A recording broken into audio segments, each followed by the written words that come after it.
This one's homeland has been destroyed by Maomer invaders. Not one for the magical arts, but one to listen. I invited the Dominion into my home during the rebuilding process.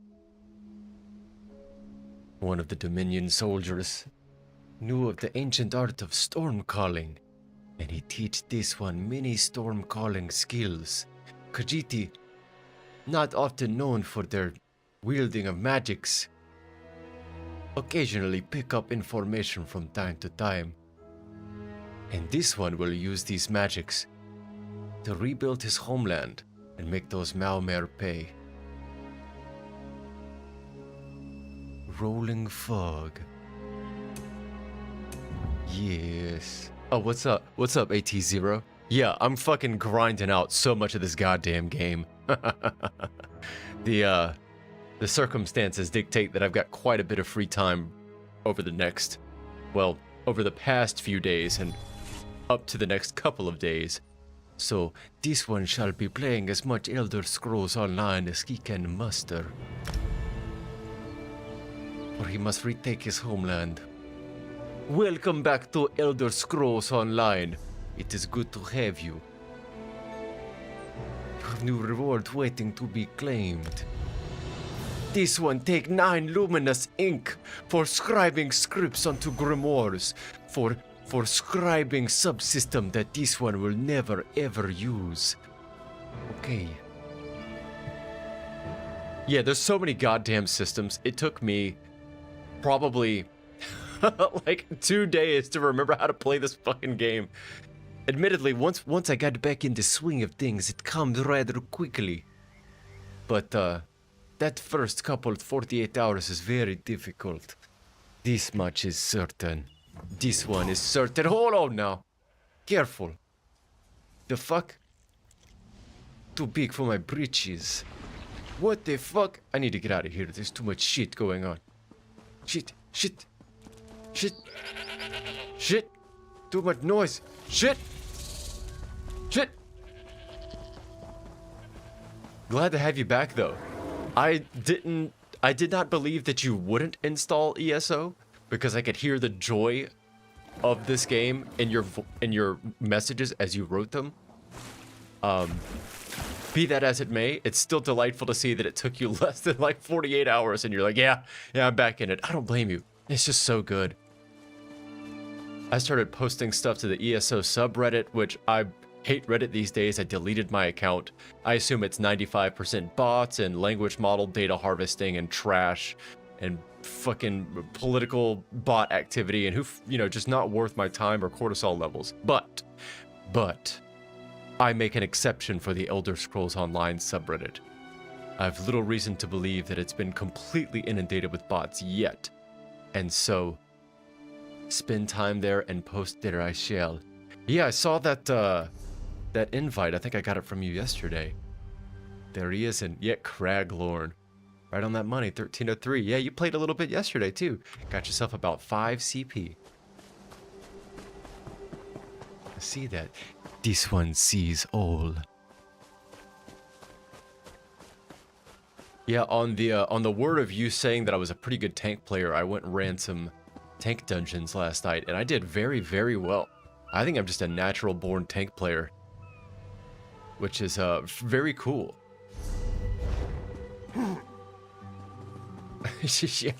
Yeah. I just got done doing the scribing, which wasn't too bad. A nice little the fuck back off, which wasn't too bad. I like the little scribing quest. I haven't even started the subclassing yet. I need to finish Khenarthi's Roost. Where's the... You son of a bitch! Don't do it. Do not do it. I'm trying to give you an opportunity to live. Don't do it. Help! Help! Vilcor, help! Vilcor, help me! Vilcor! Ah! Vilcor! Ah! Ah! Ah! Ah! What are you gonna do now, bitch? Thanks for the help.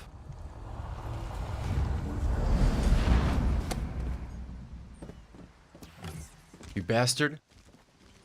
Worthless. It's so hard to find good help these days. Opportunity. Let's see. I also had to admit, there have been a surprising number of people viewing this stream, given how small my channel is. And an even more surprising amount of people that have liked it. Which tells me that, I don't think it's me, obviously. I think it's Elder Scrolls. Goes without saying. I think people just fucking love this game. I mean, you're a perfect example of that. Just saw somebody else playing, having a good time, and thought, damn, that could be me. Immediately reinstalled it within 2 days. I don't blame you. It's that good. Okay. The Maomer came to my homeland. And they destroyed Rat! And they destroyed Khenarthi's Roost. My moon sugar fields. Gone. We'll have to rebuild anew. But this requires making it to the homeland. Tamriel. Elsewhere. Not yet. We must investigate Khenarthi's Roost further. I learned many storm-calling skills from the Ordinian attachment sent to rebuild. The Khajiti not one for magical skill, but this one picks up things from time to time. Can I invite you to group so I can do EXP farm resets? I'm not even gonna lie, I don't know what the fuck that means. But, you can invite me to a group, sure. I'm gonna be rolling pretty solo today. But, you're welcome to invite me to a group. You're more than welcome to.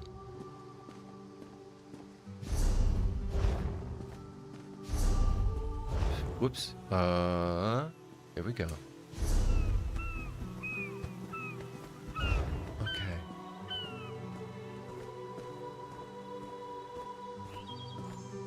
Yes.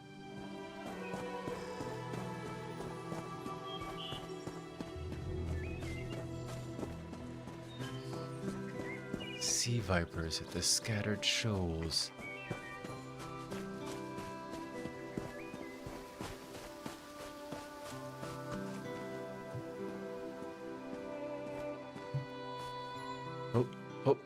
Uh-oh. What's happening? Uh-oh. Khajiti got stuck. Let's see.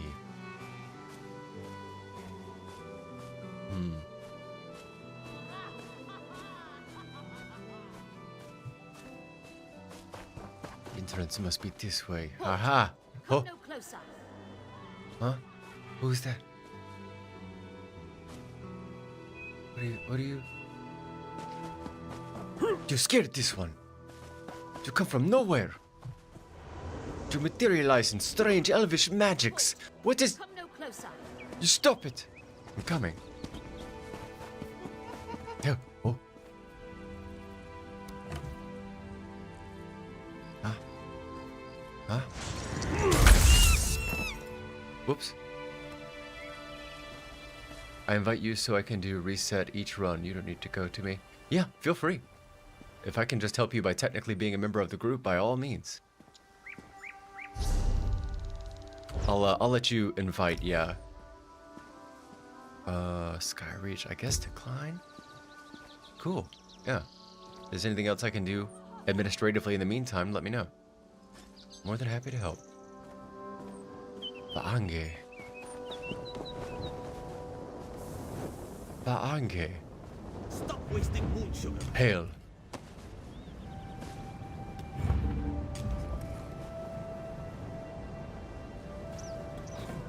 So I can do EXP farm resets. Interesting, so I guess you being in a group in some way allows you to reset more easily?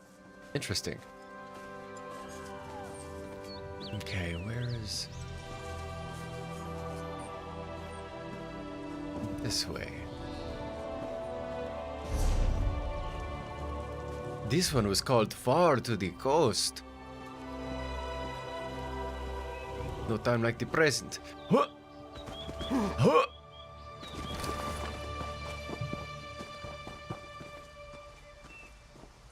Uh-huh. Notice Khajiti architecture has a bit of a Daedric bent to it from time to time.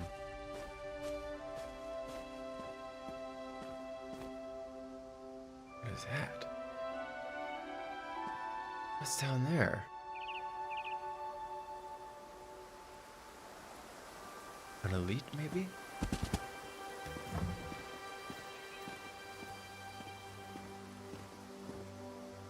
Uh-huh. Oh. Oh my god, what good range! Holy shit! Okay. This one tell you, eat rocks, bitch! The range is unbelievable. These old Merry Dominion really know their combat magics.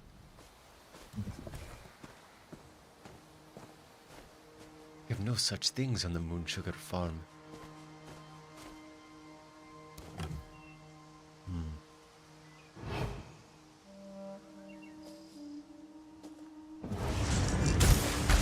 Off him, Harpy.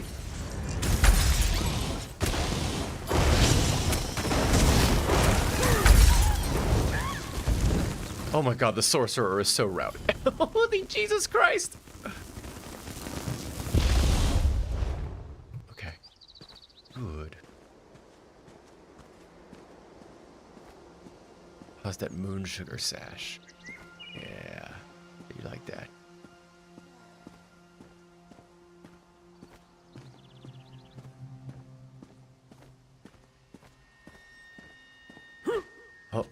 Oh yeah. AT0. Back at it again. You thought you were done with ESO, and then you logged on YouTube and saw somebody having fun, and you say, God damn it. Just when I thought I was out, they pull me back in. You think you're free. You're never free. I'm well and truly convinced that Elder Scrolls Online is the great American fantasy. It goes without saying that it's heavily influenced by European art and culture and folk tales, but the machinery of it is largely D&D based, I would say, and the modern interpretation of these European folk settings I find to be a uniquely American lens. What with territorial acquisitions, combative demeanors between opposing cultures and sets of people all trying to make it within a centralized Tamriel. So much of that I identify as not uniquely American, but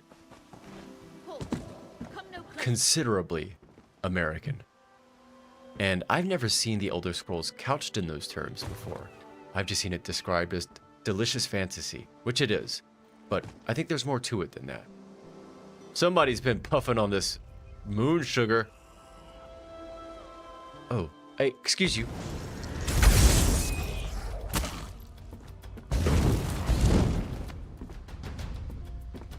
Falconer's log.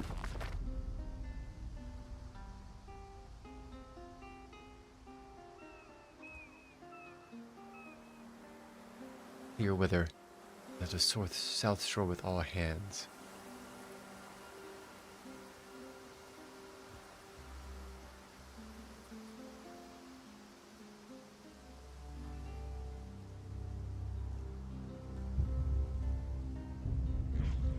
There's a lot of, oh.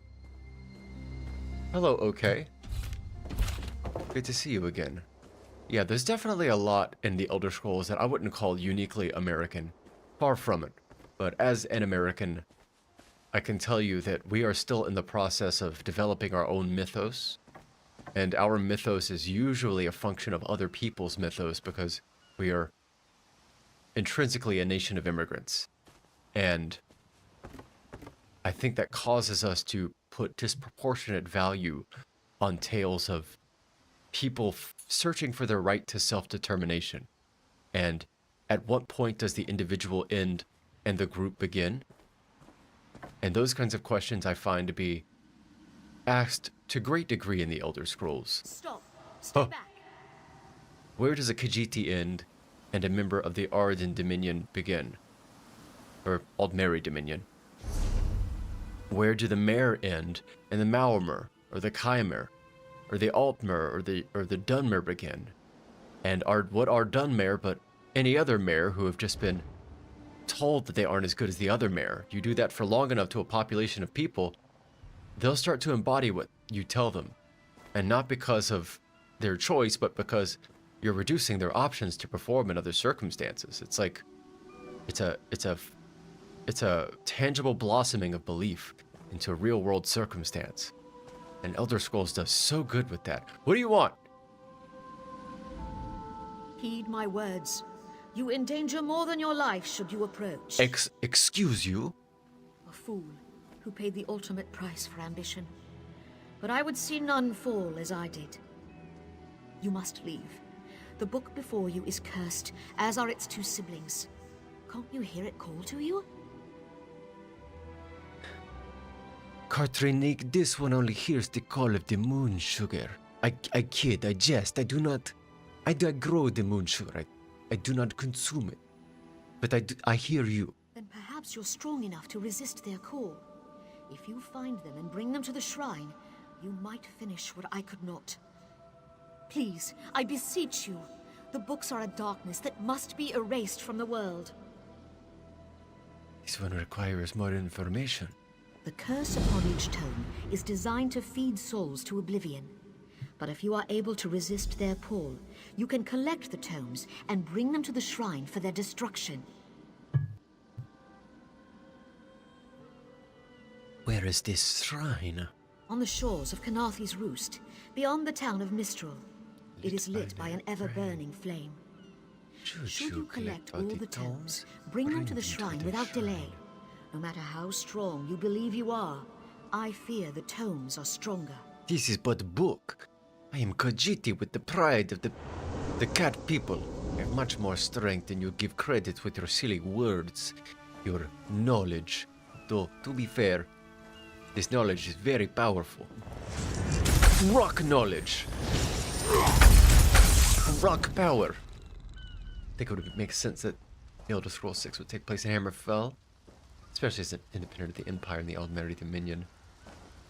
Yeah, there's so much interesting stuff in Hammerfell that hasn't been fully fleshed out yet. I don't know a lot about the Redguard and the Alakir Desert, and even a lot of the ancillary satellite areas around High Rock. They are woefully, I don't want to say under-addressed, but I think were addressed in a time where the Elder Scrolls was still a relatively nascent, youthful series, and technology just wasn't there to build out these worlds and these lores the way that they were capable of carrying. And that seems to have slowly changed. Also, I'll tell you what, I haven't really done much recording or streaming ever until the past 6 months or so.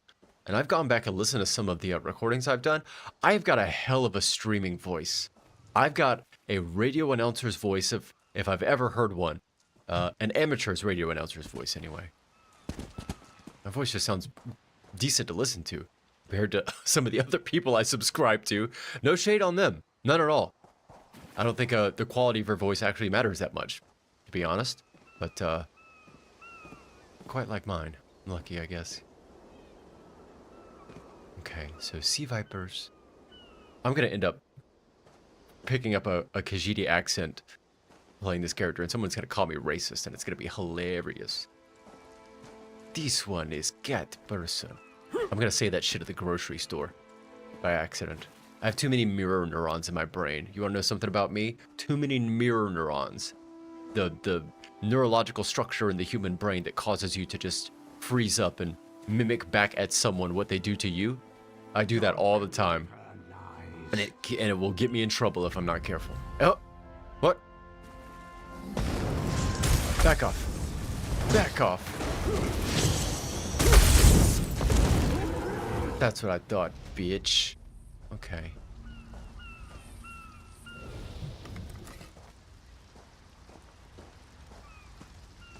Or Khenarthi's Roost. Destroyed my homeland. The tome. Ritual of resonance. Soul-shriven shriek and ride in cold harbor. The harvester of souls digests them, makes them mutter in despair. They whisper their secrets to the dead winds of oblivion. And those with ears attuned will know them and use them well. The steel needle, nightshade, frost salt, a crushed bone, a sacrifice, splinter tooth of a Daedroth, inscribed a circle, names and symbols, sower, strife, lord of brutality. Oh yeah, he's just, my boy's out there grinding, huh? If it was worth it. Hell yeah. Okay. Yokuda DLC. I actually don't know what that is. Not now, not ever.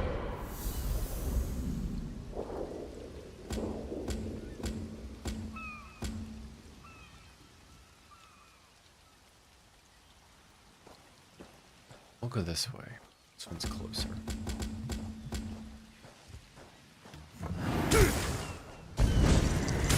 Oh, oh.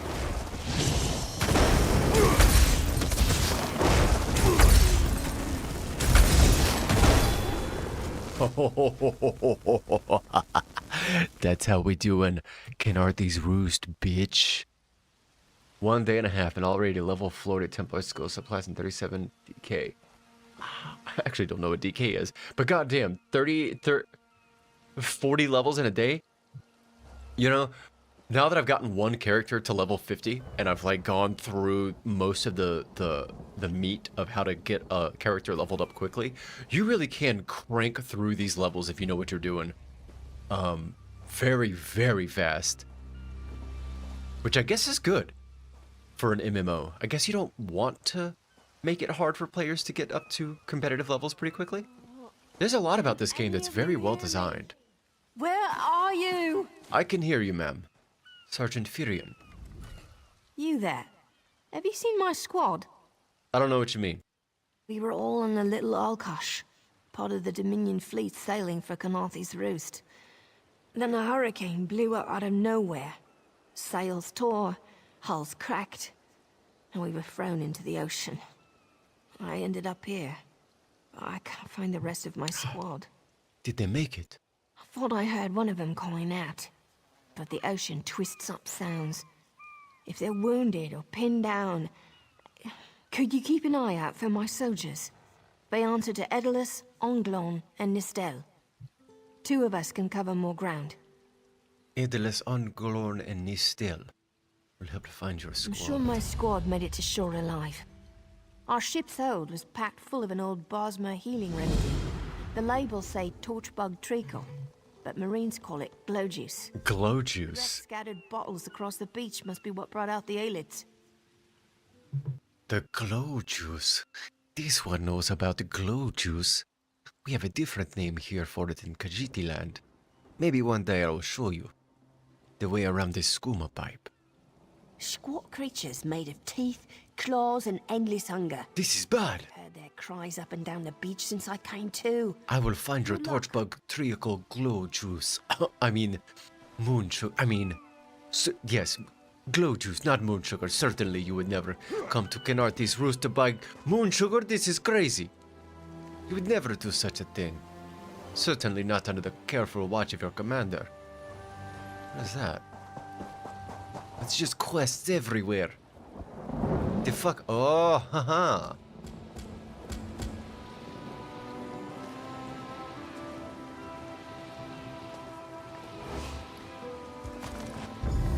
Uh-huh. Oh. Oh. Oh. Oh. Go. Go. You bitch. You're in Khajiti territory now, bitch. This one shows you the way of the Stormcaller.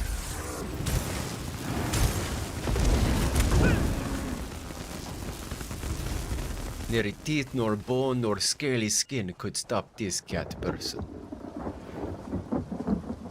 And we continue. And we continue.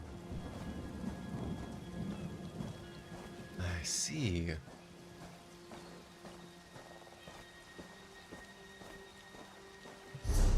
Oh, look at my. Oh yeah, I do see you in the in the corner. I didn't even realize you were up there. I imagine you're doing some teching out. Who are you?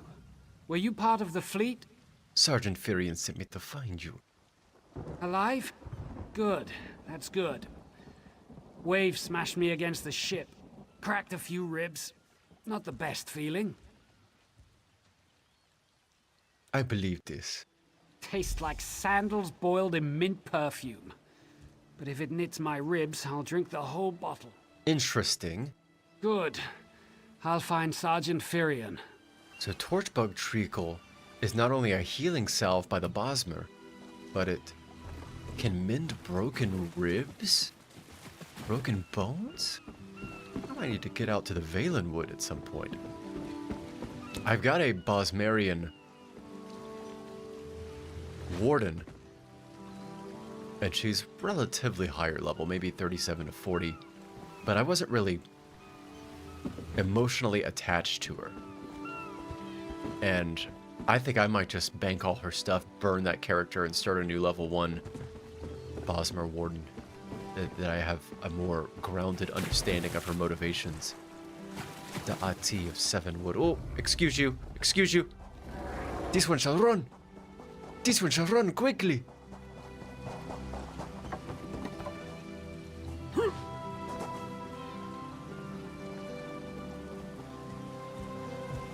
Destroyed my homeland. Good fuck!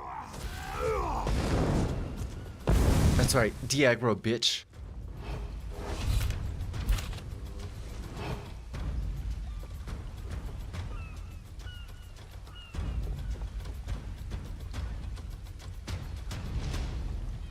Okay. Nistel. I lost a lot of friends in that storm. Give me some good news. Sergeant Firion sent me to find you. I saw her swept overboard in that damn storm. Held on to the rigging long as I could, but it tore the skin off my palms. If I can't hold a weapon, I'm useless to my squad. Glow juice? I have glow I used to juice. think this stuff was only good for practical jokes on snowy days. Once I can heft Spleen Shanker, I'll push through the beach and find Sergeant Firion. How about you? Sergeant Nistel, it appears your titties are very close to poking out. You must be careful. This is wartime. Please have decency. Told Sergeant Firion I'd find the rest of your squad. Hope they appreciate their good fortune when you find them. I can get inland after I rest. Fight with purpose. I shall. Thank you, ma'am. Be careful. Good luck with the Torchbug Treacle. And put those titties away. Thank you. Holy shit, that's a lot of icons. What the fuck? Oh my god. Okay, I'm just gonna grab a couple.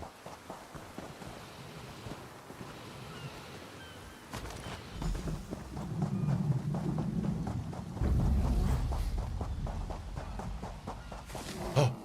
Oh! Oh! Run! Run!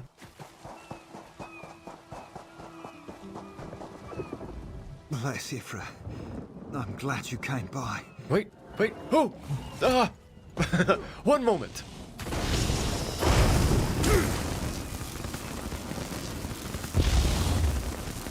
You okay? Sorry about the electricity. This one is still practicing a sorcery. Not very good yet. Bless Ifra. I'm glad you came by. Have you seen any other Marines along the Trying beach? to stay alive from 50 mobs aggro.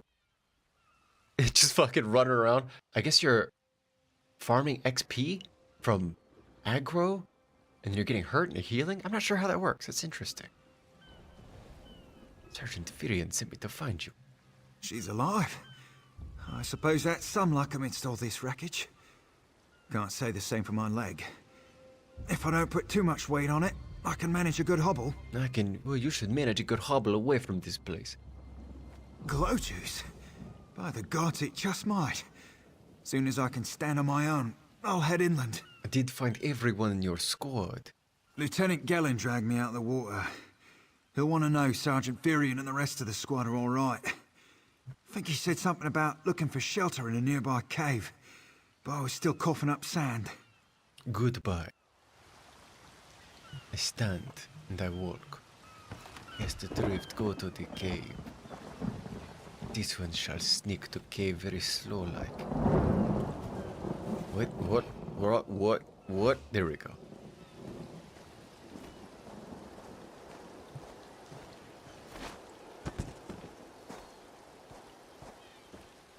I'll tell you what, I don't see a lot of other people doing this, but if you play this game in first person with mouse control, so you have really smooth free look, and you move slowly and walk through some of these populated areas in town and listen to the NPCs and engage with the environment softly and casually, it's a completely different experience. It's so much fun. It's obviously not deeply RP favored because there's just not that much roleplay utility in this game engine, but you can make it work. It's a lot of fun. Fucking shot. What is this?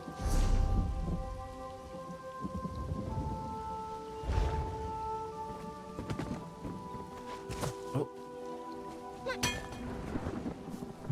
Hello.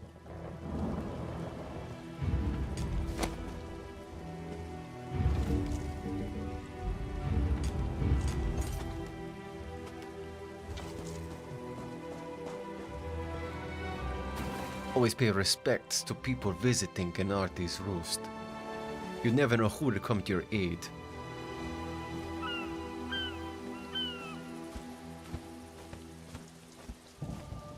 You smile, you nod, you show deference to Khajiti ways.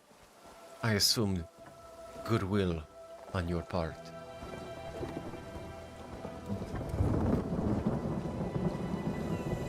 Snake! It was a close one.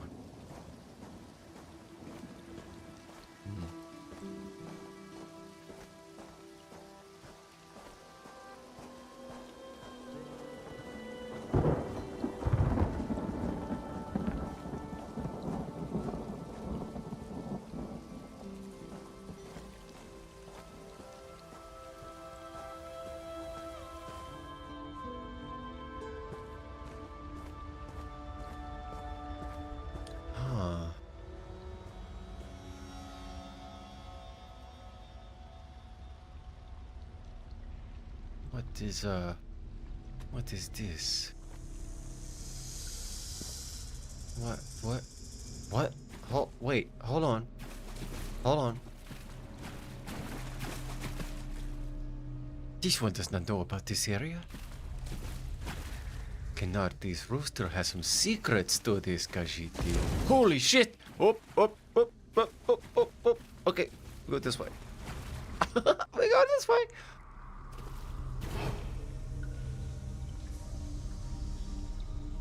Oh.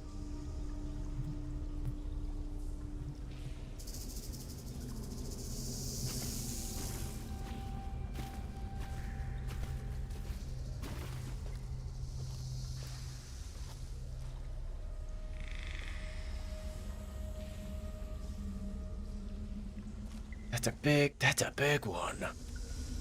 What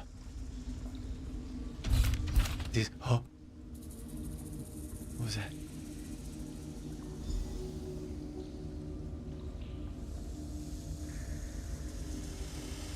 This one is not certain of this. Okay. Oh, but wrong button. This one gives everything he's got.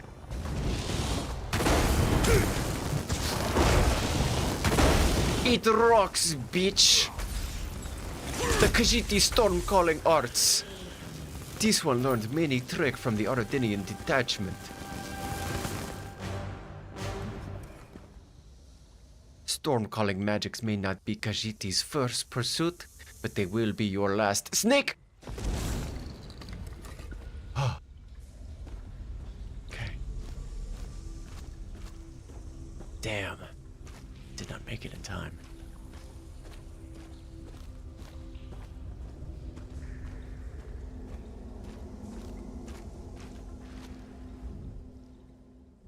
Tied to a blood-stained post is the body of the Wood Elf Marine. Appears to have died recently.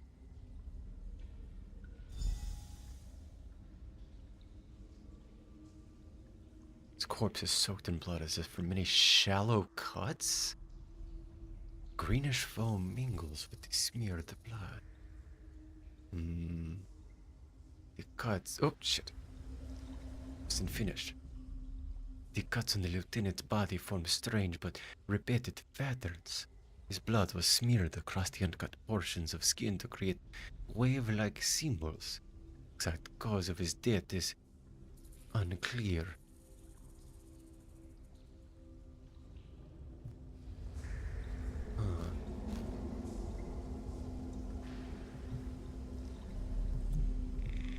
Let's see. Okay. Oh, shit! Close one. Yeah, look at this. This is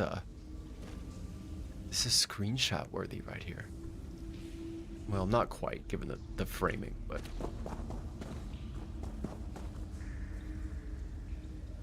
there we go. Beautiful. Yeah, I know you're not watching this, Cinemax, but barring some very strange set of circumstances in which you do end up ever watching this for whatever reason, hear me. Photo mode. Integrate a photo mode. All it is a set of camera controls and overlays for screen editing functionality. Screen space edits like filters and focal view length and stuff like that. Very easy. Crazy mileage out of it. And the free publicity you would get from people posting pictures, mwah, chef's kiss. It's a great idea. You know it, I know it, we all know it. You should definitely do it.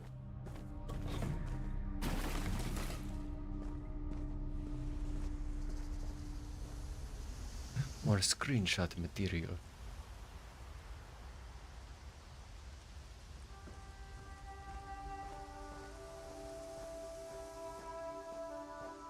Oh, it's a thing!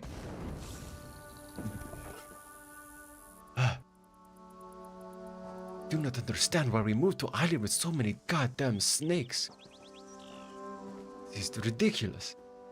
Ma'am, I found your Turns out sergeant. my squad were the ones who found me. Ever consider a career as a Dominion Marine? You'd make quite a scout. My squad said you were looking for Lieutenant Gellin. Have you found him? The first things first, I appreciate your consideration as a Marine. I fell into this role. It does not come naturally, but it is good to see that it comes well. I did find him, yes. It's a little, worse for the wear.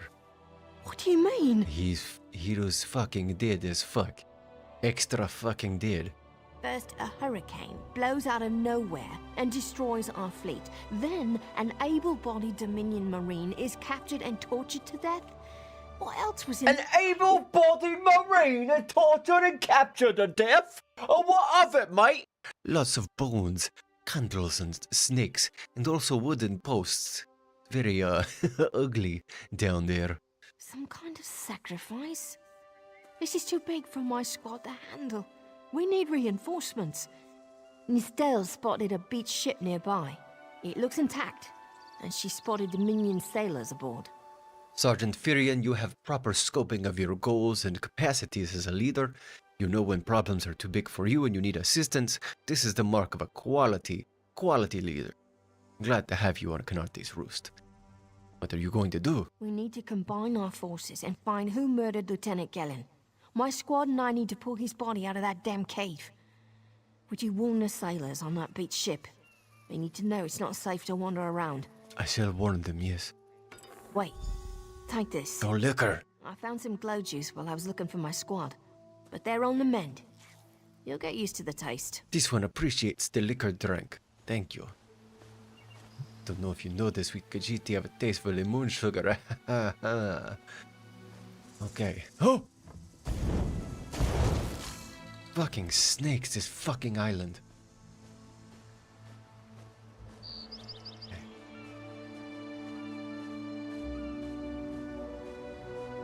This one needs stretch break. This one needs to stretch legs. Allow blood to flow back into bottom leg to avoid Elder Scrolls induced blood clot. This one has health at top of mind and will return at 7:05 a.m. Eastern Standard Time after leg blood flows more freely. He shall return after he figures out the menu. There we go. Yes.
back at it again.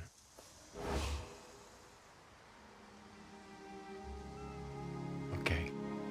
Investigate the beached ship. Investigate butterfly. Nope, that's a non-combat insect.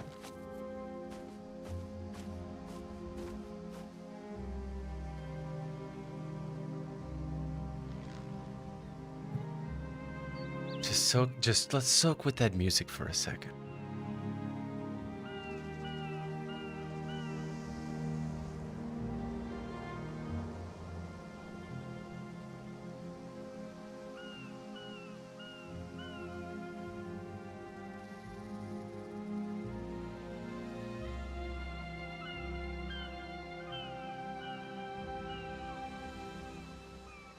God damn. It's so good. It's so good. The vibes are out of control. That's what gets me about this game, is that it's got the mechanical juice. Problematic though it can be in its design, the mechanical juice, if you like number grinding systems, is there for you to find. And then atop this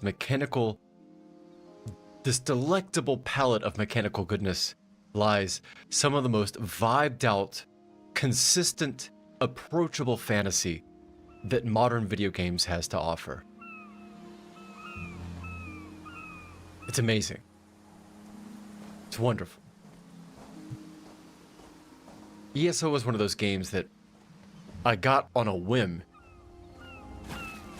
And after many, many recommendations that I just ignored because everybody said it wasn't Skyrim Online, therefore you shouldn't bother. And that was, I have now come to find out, stupid. And you should in fact bother. For many reasons, not the least of which Skyrim Online would probably be pretty terrible.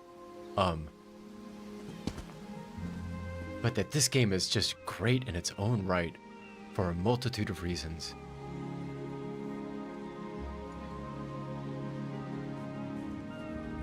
I don't know why this impresses me so much. It's not like this is an unprecedentedly difficult thing to do if you have vision, right?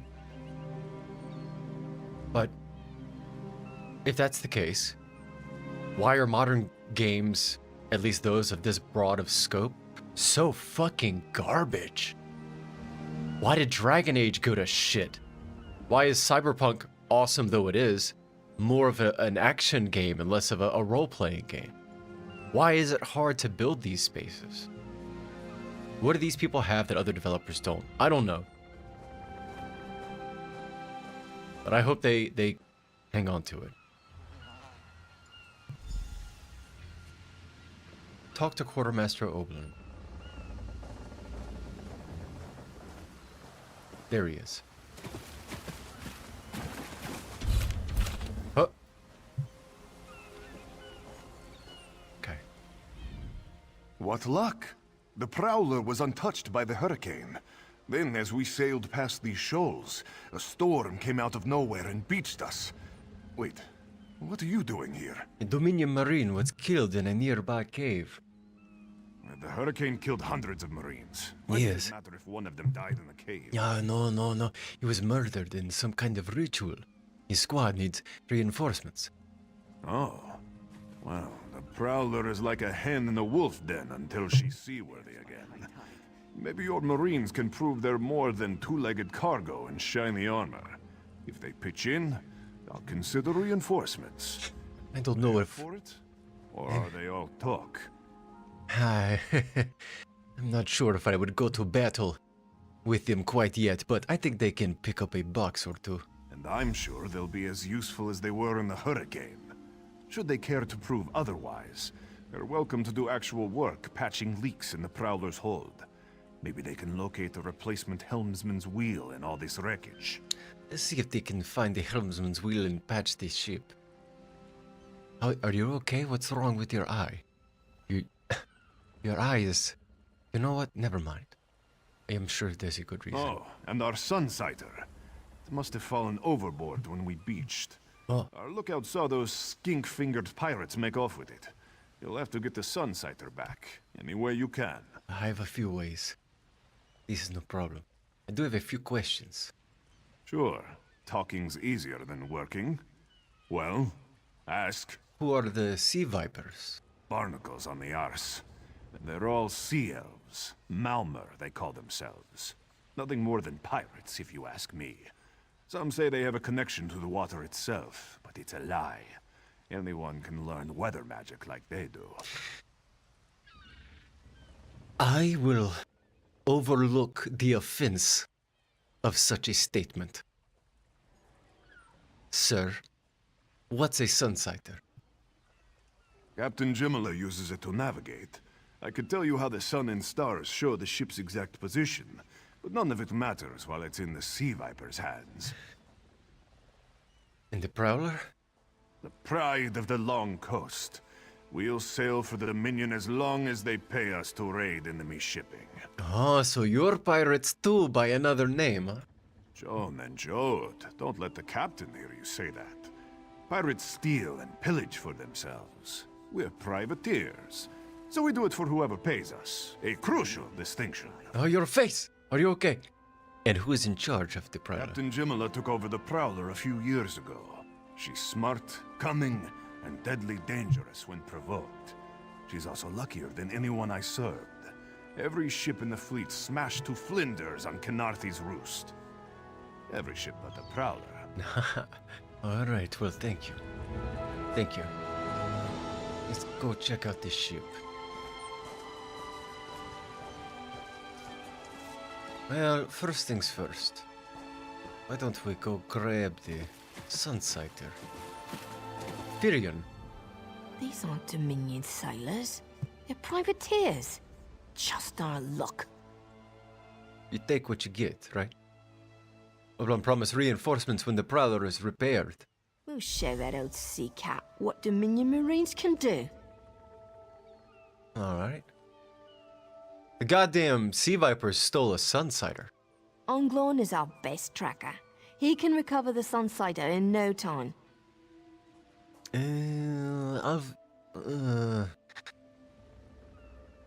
I think I'll find it for myself. Have it your way.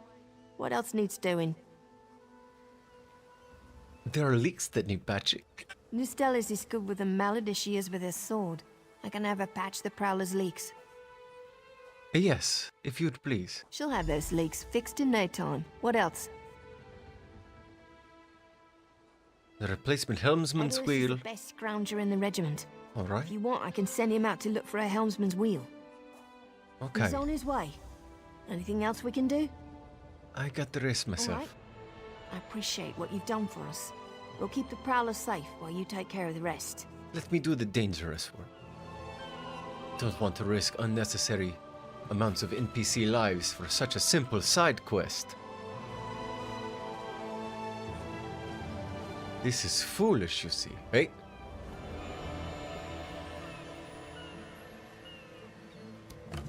Do you think you are? You think I don't see you? Still watching us? You think I don't see you? Are you fucking stupid? Huh? You fucking stupid?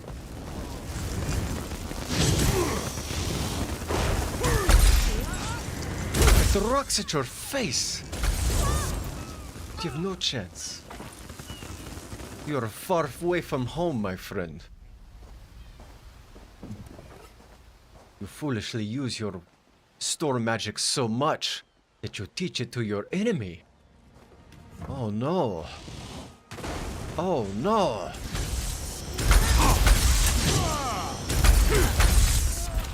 Far away from home, my friend. Okay.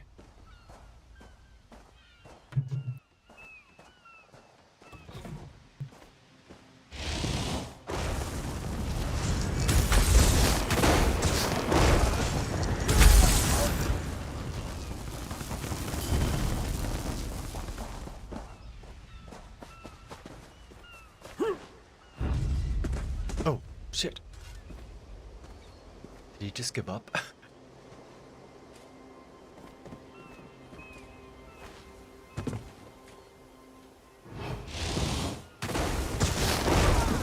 Oh.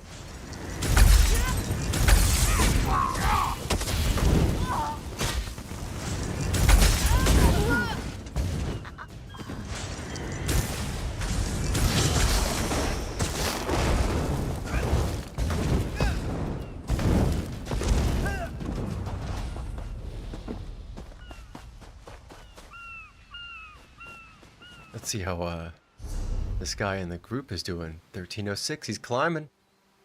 Damage dealer? Right.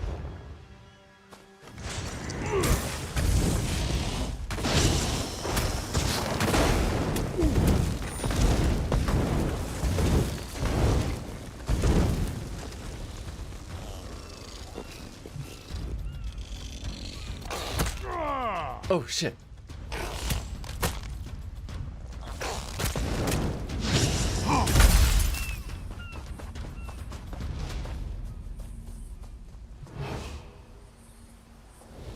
Okay. These Khajiti cannot find the sun sighter. I do not even... no. Maybe. No. Yes. Haha. Okay. Back to the ship.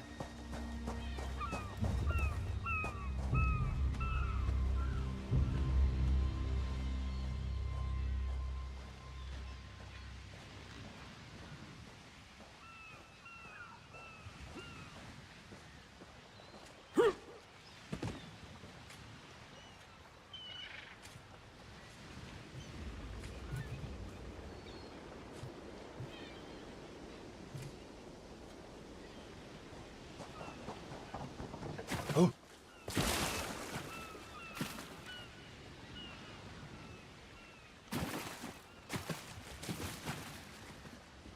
Let's grab a screenshot. Yeah. Photo mode Bethesda. Photo mode. Or ZeniMax Online Studios. Whatever company makes this game. Whatever you're called. Goddamn corporate hellscape. Fucking 7 different companies with the same fucking name. Make sure you check the hull for holes. Okay, okay. I know what I'm doing.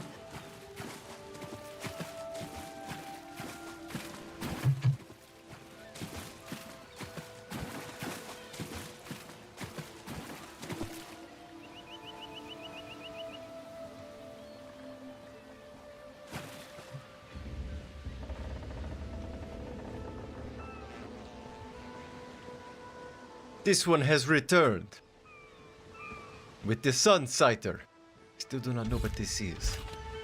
But I have it. All the same. This is rat. Unacceptable. But I can't promise more than that.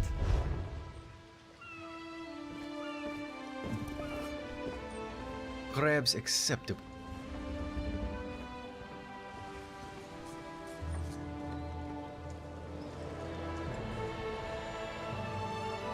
I have your strange pirate technology. That was fast. All right. There's room on the Prowler for your Marine friends, as long as they work for their meals. You promised reinforcements. I said I'd consider it. Captain Jimala is the only one who can make that call. And? Something you'll want to hear. You just made the Prowler seaworthy, and Captain Jimala always pays her debts. Go talk to her. She only bites if you give her good reason. I need to figure out if this is lore, or if this is just modern video game design, or what. But all of the pirates that I've come across in this game are female so far, which is fucking badass. And I hope so much that there is a pre-standing lore reason that female pirates own the seas in and around Tamriel. I need to look into that.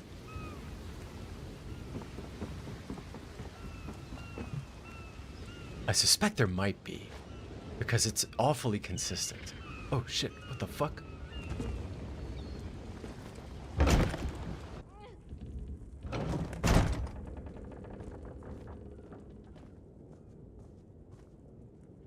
Old Mary.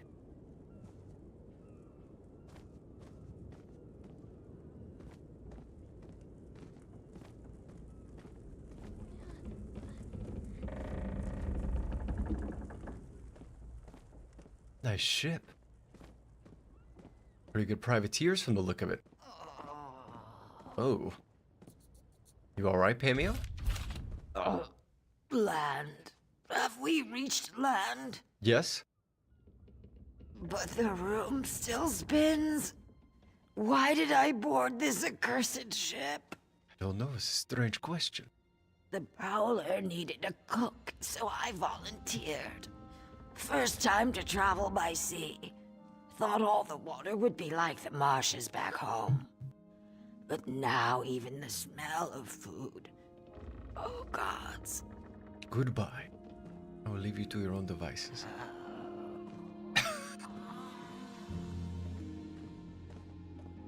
Oh, everybody's having a rough go of it. You just hanging out with rats, bro? Come on, man. Have some decency.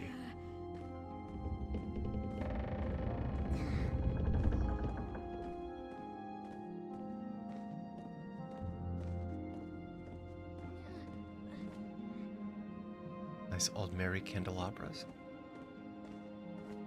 Candlesticks. Candle holders.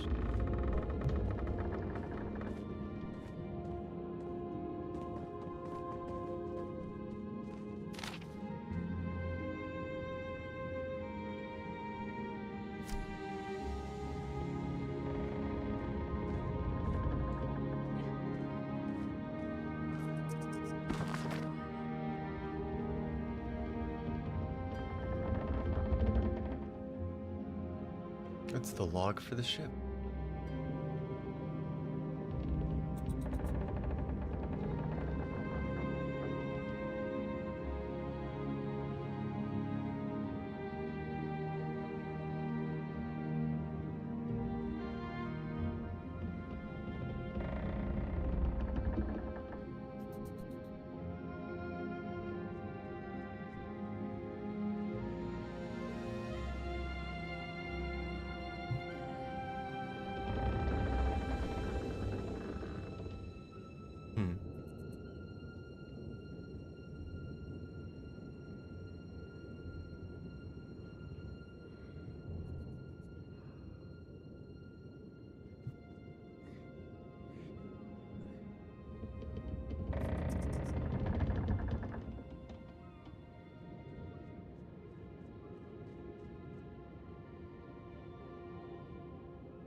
So you guys are experiencing slightly less exciting work than you're used to, and you've been forced into running protection for the Dominion given the wartime status.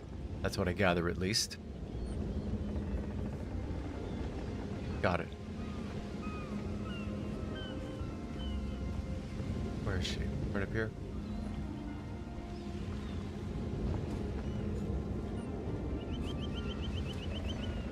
A Khajiti captain? Due to your efforts, the Prowler is free to sail once the tide comes in. Those Marines did their part as well. I have no reinforcements, but I offer something better. I know who's killing the Dominion soldiers, and I know how to stop it. What do you mean? Our lookout watched the Sea Vipers drag a Dominion Marine into a cave. Later, he saw your friends remove the Marine's body. If we weren't so short-handed, I'd have ordered his rescue. But 3 of my own crew were missing. 3 crew is a lot of crew to be down. What happened? Before we understood the danger, I sent my crew to scavenge among the shoals so we might repair the Prowler. We thought they disappeared, but one just returned, and she tells a harrowing tale. What happened to her? The Sea Vipers happened.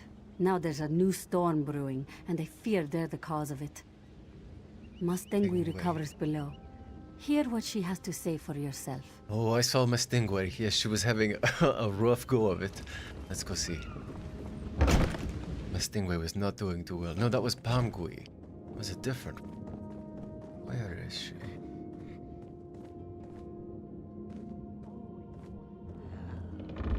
Mustangwe. Yes, I did not talk. But she was also hanging out with rats. Mustangwe, get your life.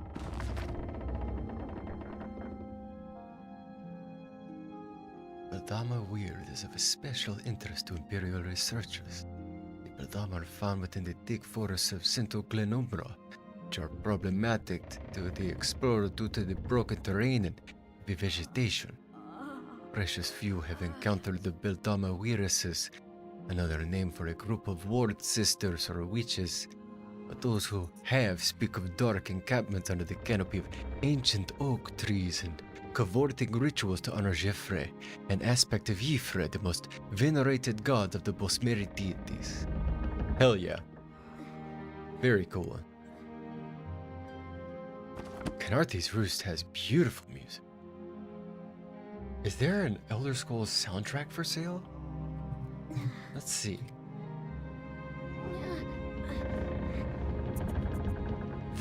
No? Maybe. Materia.store? Vinyl pressings? That's a little much. Here we go. Epic Games.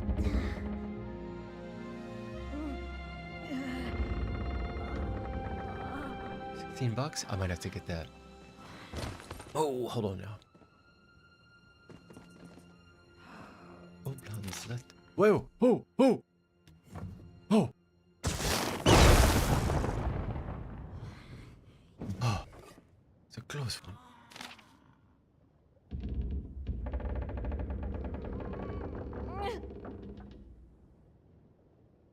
Captain's patriotic foolishness has drawn you the best possible assignment.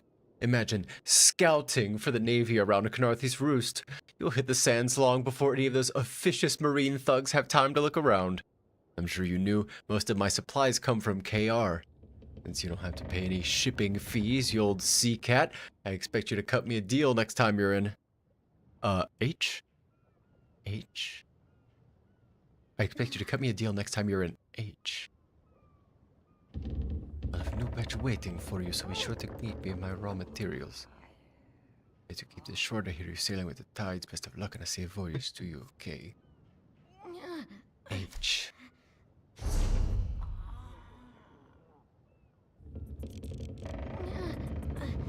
Hammerfell?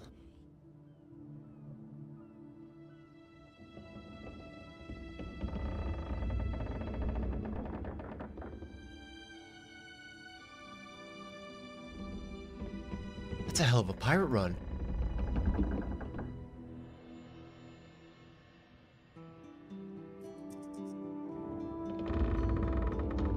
March, maybe?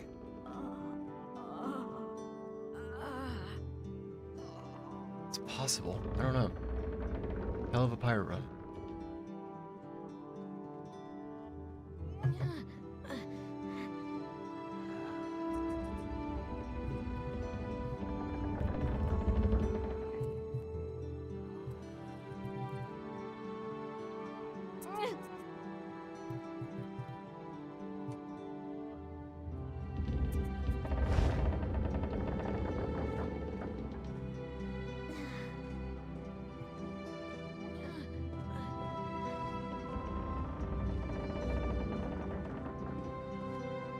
I didn't talk to you. Sorry.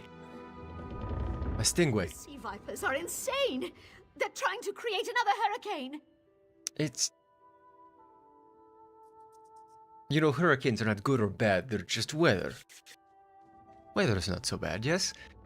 What do you mean another hurricane? Sir Verkvild and I were scavenging for a replacement helmsman's wheel when the sea vipers ambushed us. They brought us to the island with the beached Dominion flagship. They'd done things there. Terrible things. What things? Those filthy Maomer dragged my mates up and tied them to these serpent-shaped statues. Then they started chanting, and lightning surrounded them. That's when the storm began to form around the island. Yeah, it sounds like sea vipers. It sure does. Yes, I'm sure of it. It was a terrible sight. The sea vipers were so caught up in the ritual, I slipped free. I tried to grab Sir, but the lightning held him fast. Then one of the sea vipers yanked at him. I saw the Maomer's wrist glow. A glowing wrist? The Maomer wore Lodestones on their wrists. It let them ignore those lightning bombs, but I couldn't find any more, so I jumped off the ship and swam for it. Please, don't let them sacrifice my crewmates. This explains everything.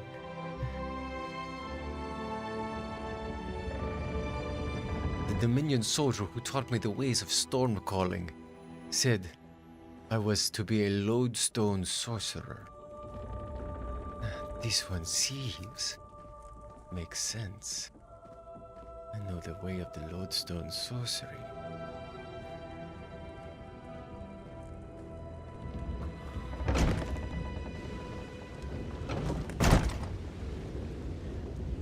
Oh shit. She was not kidding. Oh!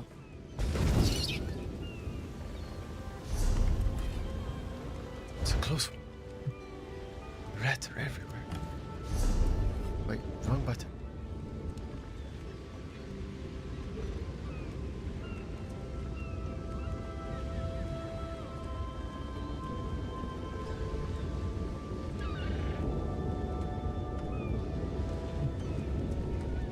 Beautiful. See, Bethesda.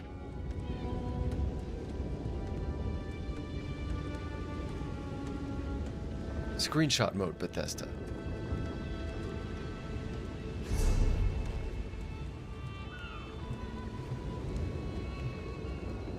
Hold on.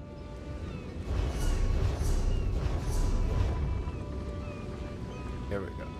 Nope. There we go.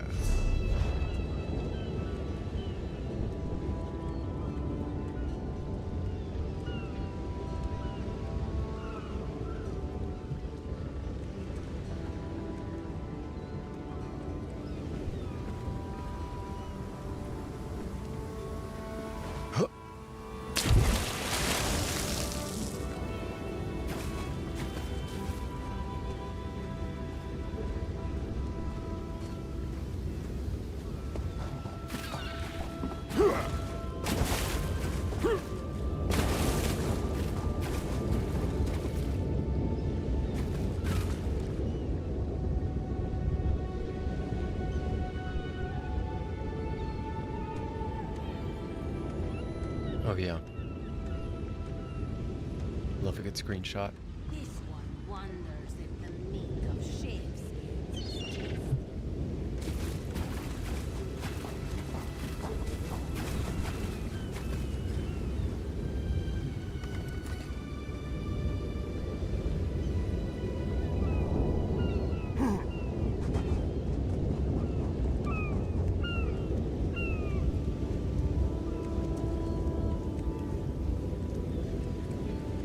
So this is where I learned my magics. Lodestone sorceries.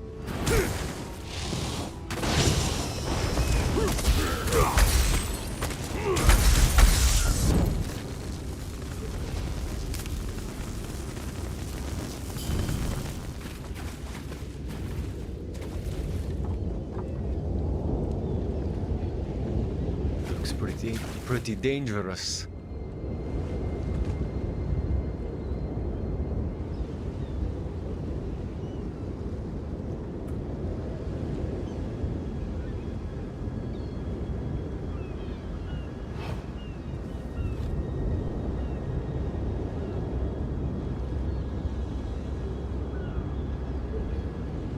Beautiful. Photo mode, Bethesda. I know you hear me. This hellscape of large language models and all this data getting filtered into God knows what private party systems. Surely, Bethesda can pay 50 cents to hear everything I've ever said in my entire life. Well, hear this. Photo mode.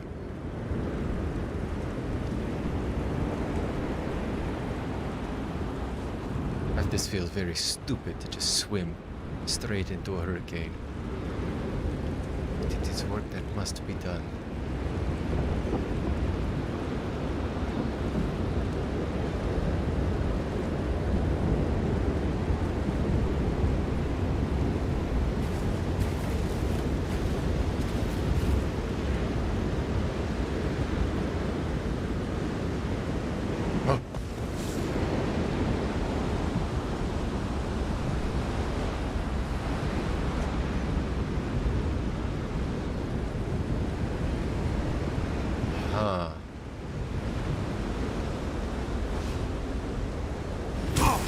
Don't heal them.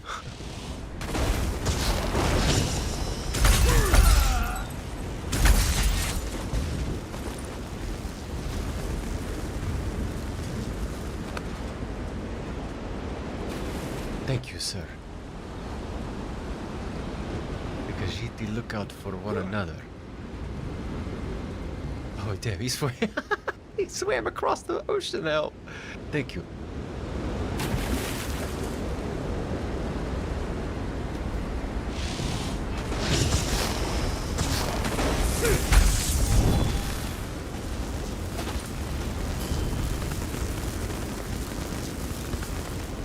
Damn.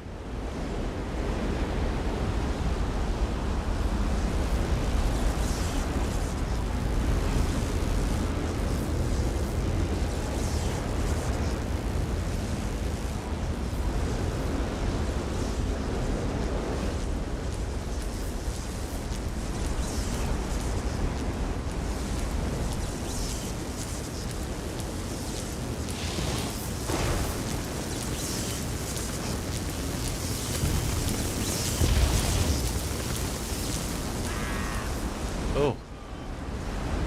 Sounds bad. Oh god. Why do you have this many skulls in here? This is ridiculous. This is far too many skulls. Oh.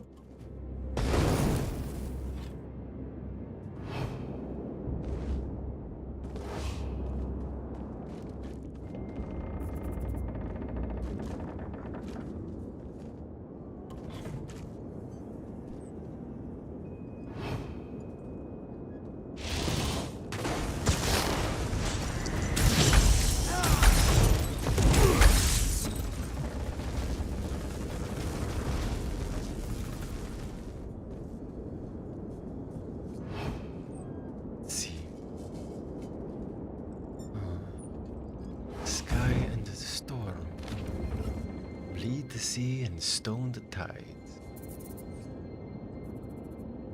Black the earth and gray the skies. Yeah, you're doing some spooky shit in here.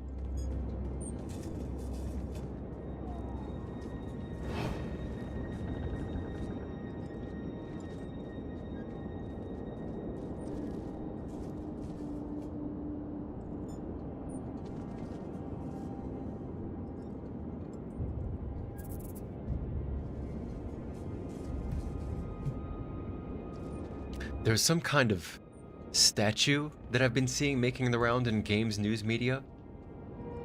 It was in the desert, now it's in LA, presumably for the games event. And it looks like a pseudo Oblivion Gate. And I guess there's some number of people in the Elder Scrolls community talking about hoping it being an expansion. I agree that's probably incredibly unlikely, but oh my god! But it might be for Doom? Maybe Diablo? How cool would it be if it was the Elder Scrolls? I don't think that it is. Damn, an Oblivion plane on ESO would be sick. Maybe there is one, like proper, and I just haven't been there yet. I don't really know. Let's get out of here. Okay, so it's this motherfucker right here. Wait, he's gone. Where'd he go?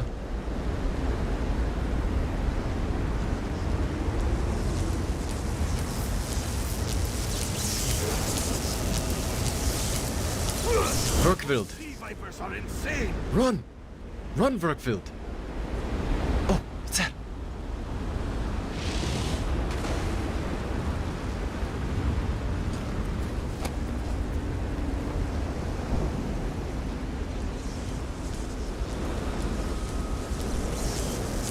You are free!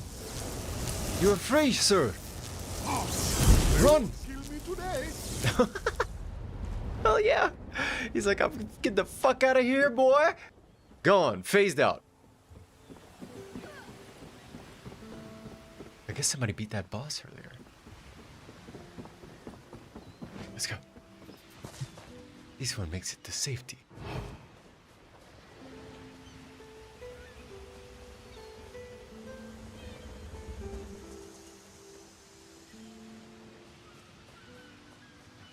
This one sees a sky shard. This one sees weak bitches getting toasted. Straight washed up. Oh shit! What the fuck was that? Endless Fury increased to rank 3. You hear that? I've got even more Endless Fury to come. You're not even fully maxed out on Fury yet. Get out of here. Okay. Oh.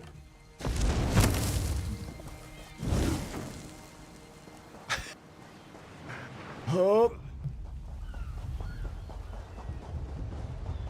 Hold on now. Okay.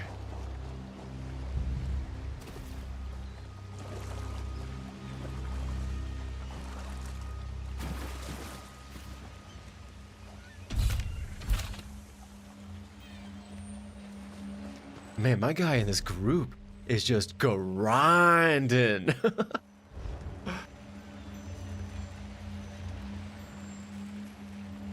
Okay.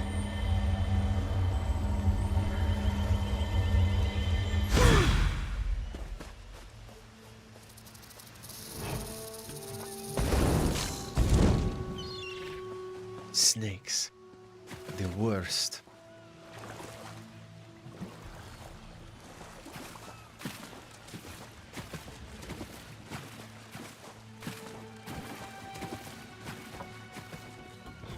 I see you.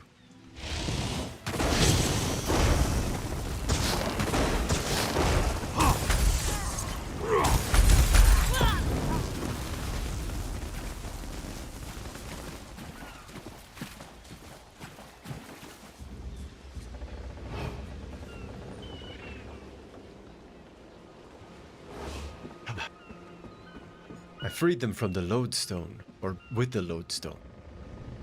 Oh, it's a nice map.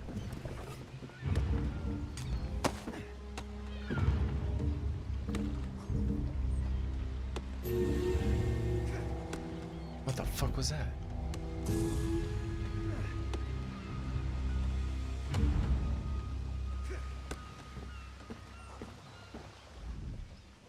Sur and Werkveld returned just after the skies cleared up. They're a bit damp, but otherwise all right. My lookout says I have you to thank. Yes, I stopped the ritual and freed your crewmen. Then we'll finish repairs and shove off at high tide. Oh, your marine friends fended off sea vipers while you rescued my crew. They're welcome aboard, as long as they want. Perhaps we'll see you at Mistral. You'll always have a place Mistral. on the Prowler. You're most welcome. Offline keeps EXP scroll buff from expiring. I did not know that. So I guess you can just pop an experience scroll, grind out for a little bit, and then if you want to stockpile the rest of the minutes, just log off. I guess it's probably per character too. That's awesome. That's good to know. A better use of it than just writing it out, I guess.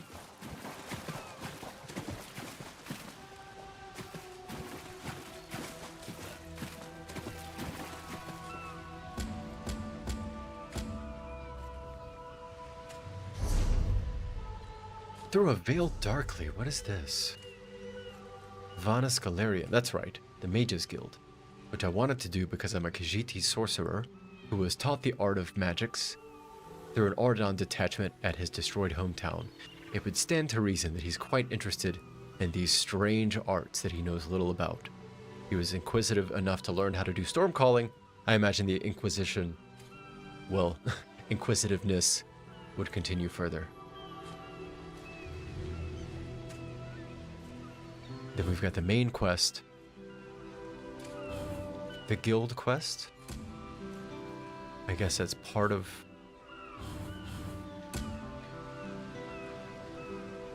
No, that's a prologue. Huh. Okay, I guess I should do that then.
For I ran Edelon or the main.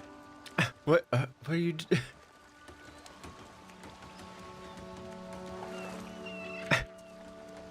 Hell yeah. The Lord's command, and we obey.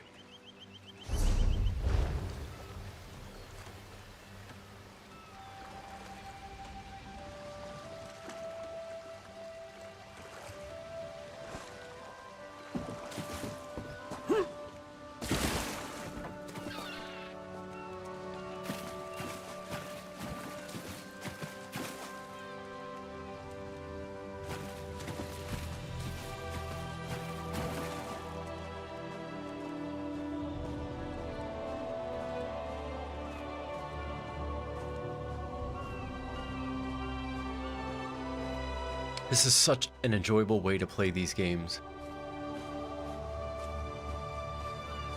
Not necessarily first person, but it does help a little bit, but mostly slowly looking around, seeing what you've got, seeing all this detail that these artists put into these places. Uh-oh. Responding dynamically to your environment as in character.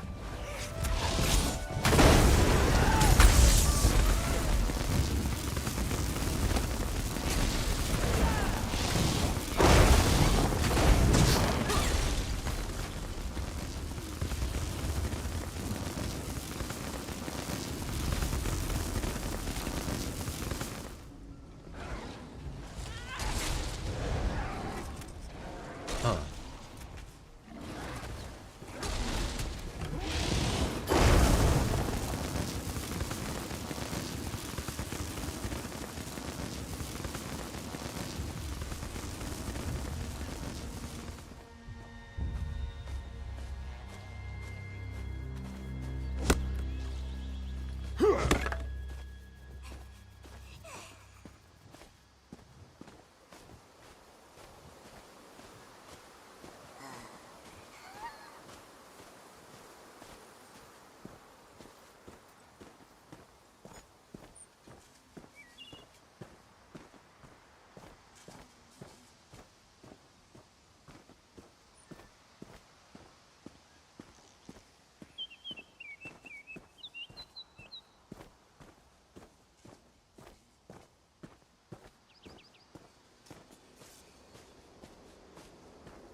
Simple.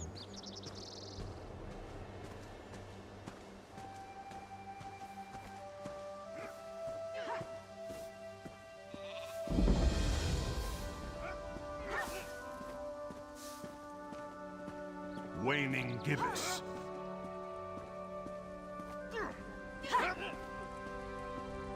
Teaching lunar martial arts. New moon rising.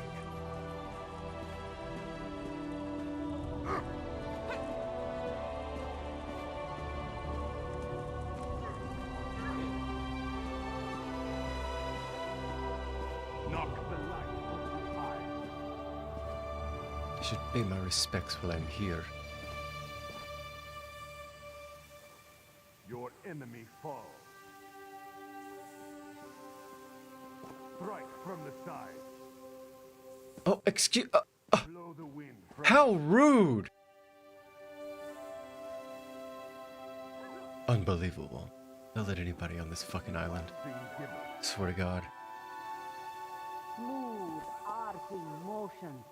Let your tide roll in.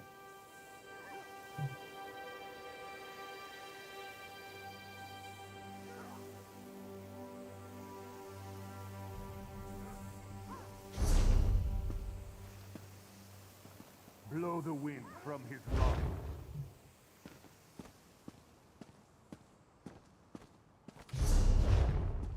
Okay. Full moon sets.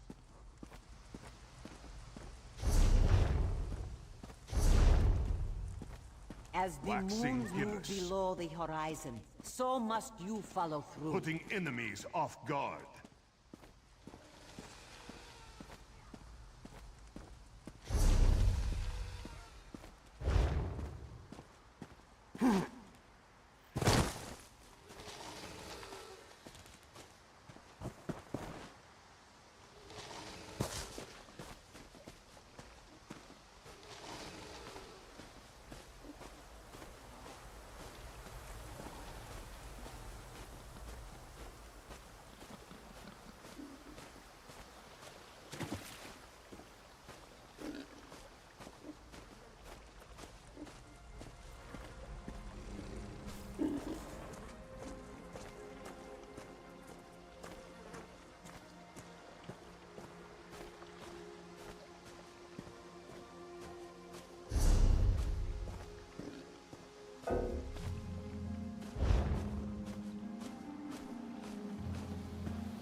Uh-oh.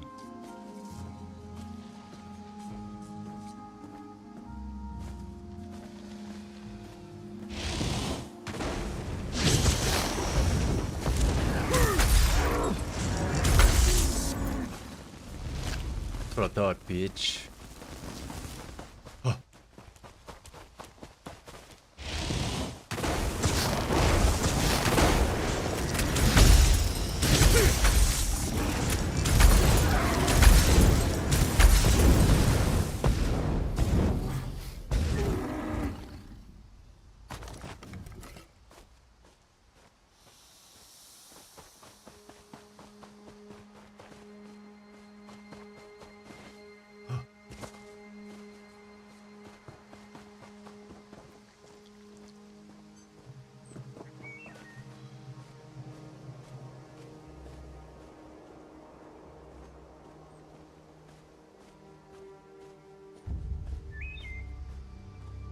The other side of this rock. Knowledge is power. Yokuda is a lost continent in the lore of Elder Scrolls on the homeland of the Red Guards. Ancestors of Rada, the homeland of the Red Guards. Interesting. I did not know that. Yokuda.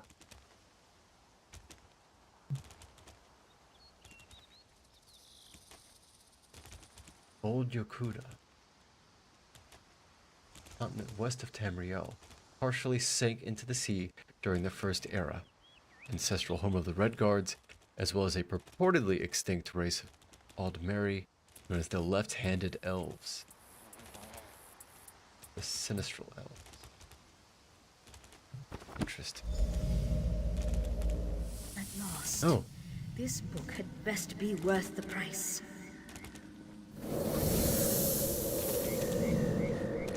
Forbidden knowledges? What is that? Oh, shit! I only wanted to make something beautiful. It's like Hermaeus Mora. Or a Watcher. An appendage of Hermaeus Mora. His noodly appendage.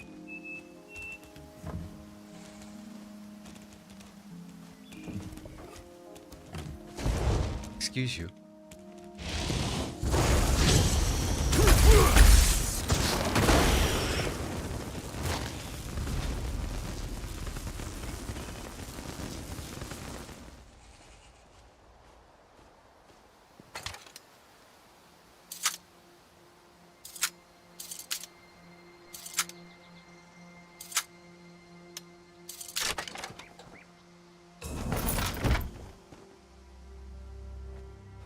What did I get?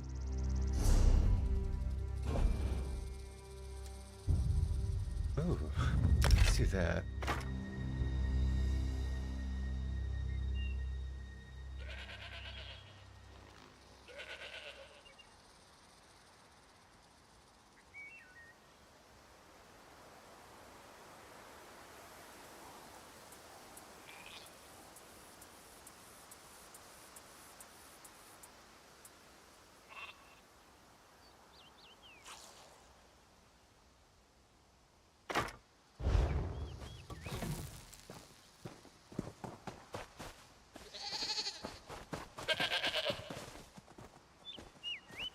Yeah, it does seem to be all but guaranteed that it's in Hammerfell, which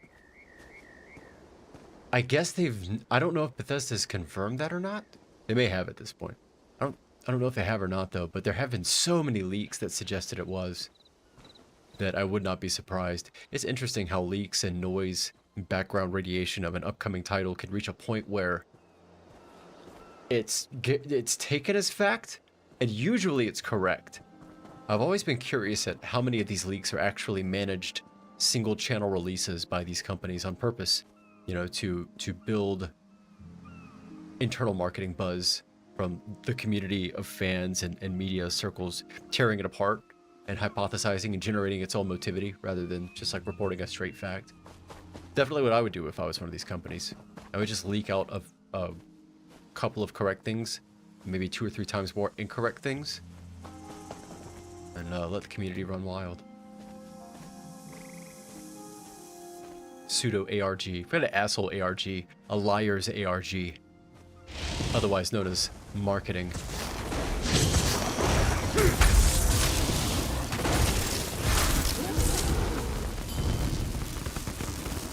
The liar's ARG.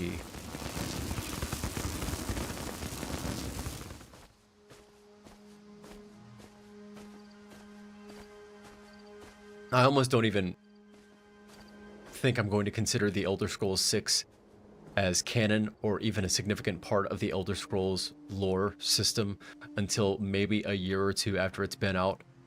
Having played Starfield, having played Fallout 4 and seeing how they butt-fucked Fallout 4 with a couple of updates, having seen how uninspired some of their ideas have been recently, like the Oblivion remaster, which is one of those prototypical Bethesda examples of what's great and a great idea. Let's remake a beloved Elder Scrolls entry, but the execution, unbelievably bad. Not only did they not care enough about their keystone property to do the work in-house, by the way, they sent it out to Virtuous, I believe, but they didn't even do any QC on it to the extent that it won't run on most systems above 40 FPS without that terrible Unreal stuttering. Now, if you tell me that your pride and joy was something you treated like that, I would call you either a bad steward of your crown jewels or a moron as a company. And I don't know which of those Bethesda is. Neither of those circumstances are going to produce a good Elder Scrolls. And that sucks because this property is so cool. But they've really grown to a point where they've grown disjointed between their conceptualization stage and their execution stage. And that execution pipeline has gone to complete shit. I don't know why. I don't really think it's particular to them, because it seems most companies are going through this right now. They're contracting. They're finding out just how many, I suspect, middle management structures they have in place that actually don't produce much work. Output, rather. They just kind of move things around. And now that they're tightening up, things are a little shaky until they get a better development ground underneath their feet. And then you couple that with a lot of these technologies that are being commercialized, like Unreal, which are great, but then leave you at the behest of external companies and middlemen providing the technological solutions you need to see your vision through. You got another set of things that are outside your control. It's just a recipe for disaster. So I think you're right. I think it is development hell, because I'm willing to grant that when they teased it in 2017, that was actually just a stupid, goofy Todd Howard move, and they weren't anywhere near close to done with it, and they just wanted the free marketing. I'll grant them that.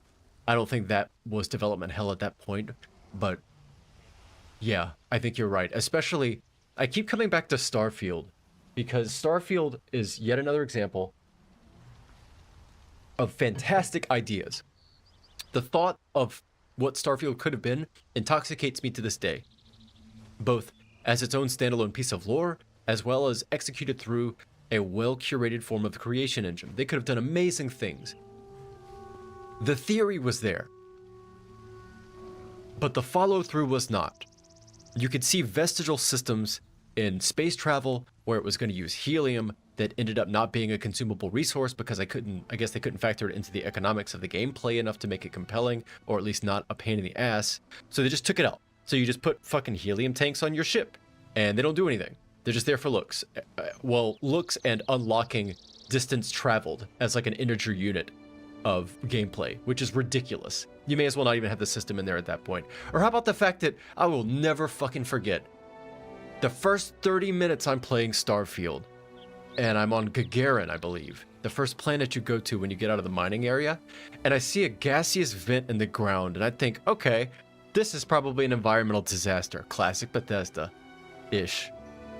Let me run up on this motherfucker and see what happens. And I walk into the gaseous thing, and what happens? But I get lung damage. I get lung damage in a spacesuit.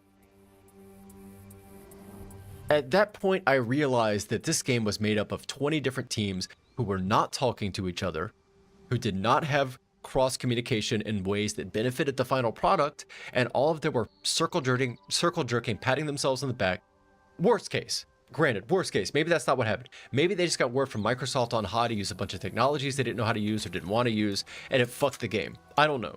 Whatever happened, there were command and control structures in place that allowed that piece of garbage to get released, and then them try to play it with a straight face. So much so that they sold shattered space on top of it, fixing none of the problems, and doubling down on the worst parts of the experience. Either tone deaf or malicious. And I don't excuse that shit from these companies anymore. Sorry.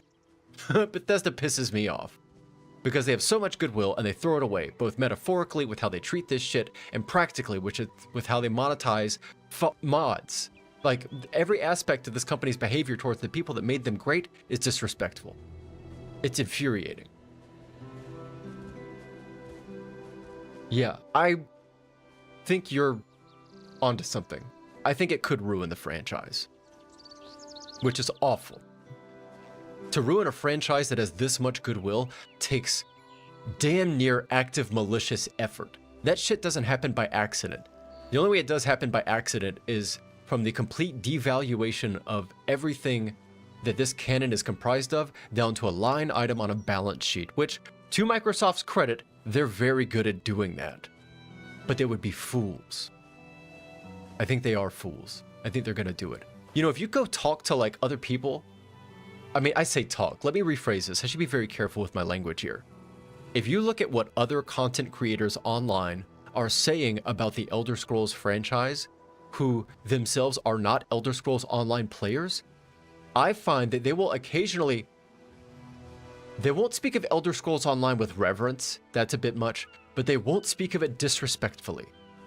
They will speak of it as fans putting in the work to keep this lore alive, because the company itself has lost its own knowledge in how to do that.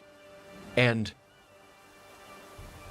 Even people that don't play this game recognize that importance, and yet the company doesn't. It fucking blows my mind. As someone who likes markets, who likes businesses, who likes line go up both money and gameplay system lines, there are some things that are so patently obvious that you'd have to be a goddamn fool to wake up and not see the shit in front of you as you roll out of your bedside. And how they employ thousands of people to fuck up constantly is incredible. It is a case study in how to do shit wrong. There's more money in not fucking it up, Microsoft. There's more money in not being terrible towards your consumers. For now. I don't know how much longer that's going to be true. I suspect an increasing amount of economic activity will be business to business, and we will all find ourselves in strange, malformed, neo-modern company towns. That seems to be the way it's going, and maybe I'm the fool, and people actually won't have any more money than the stipends that are given to them in company script. Time will tell.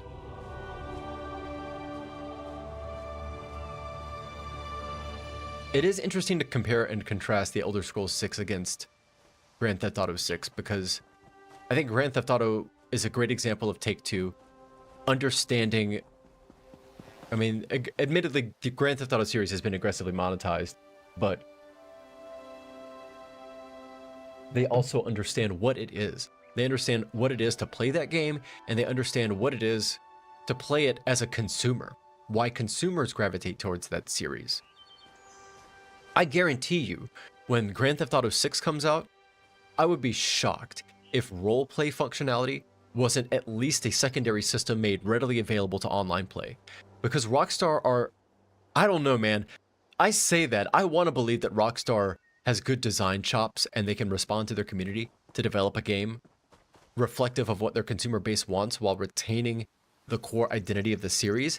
I say that, and then I've seen what happened to Red Dead 2 online, which they let rot to absolute shit. And I didn't play Red Dead 2 until a couple of years ago. And it's one of the most incredible one of the most incredible single-player story campaigns I've ever played. Some of the strongest characters and character development architecture I've ever seen. Ever. I don't think anyone's going to get close to that for another decade at least. And they let it rot online. It's unfucking believable. It really, truly is. I don't know how to see it as anything other than pure incompetence, or maybe just an unwillingness to extend beyond a certain investment on assets and not be honest with the consumer base. I don't know. I could go on and on about it, but it just flabbergasts me. Look at this screenshot material. Look at this. The Elder Scrolls responds particularly well to being an online property too, something that I didn't understand for a long time. But when you naturally build an RPG in such a way that you can give people power fantasies, literally and figuratively, when you can describe like their backing, who they are, and the decisions that they make, and describe all their behaviors and equipment and spells as a function of that, you're going to find that very conducive to multiplayer online play, I believe. And they've done it right here. They really have.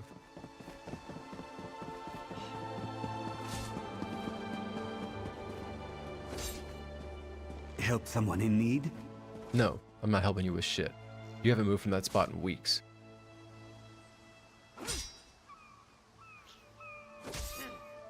Even the visual designers for this game, they recognize that these places are supposed to be places of mystique. You need fog in almost every single one of these zones because the last thing you want in an Elder Scrolls game is to see to the horizon. This is not a game where you want to see to the horizon. You don't ever want to know what's more than 2,000 or 3,000 foot in front of you. They know what this game is.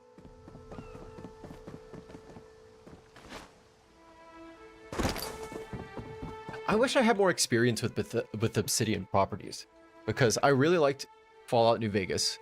I really liked Fallout 3 as well, and I think that they're both very good games. I do find that the comparing and contrasting between the two properties I think is hilariously overblown, and that they're far more similar than they are different. Certainly not similar, certainly not different enough to warrant some of the multi-hour diatribes on the intricacies of them. But it does indicate that Obsidian is very good at working with what they got. And I need to look back into their old catalog, because I've never played the Outer Worlds. Fuck! The Outer Wilds? Outer Worlds. I've never played the Outer Worlds 1 or 2. Pentiment's pretty amazing. If you've never played Pentiment. Was that a dead body? What the fuck? No, you're sleeping.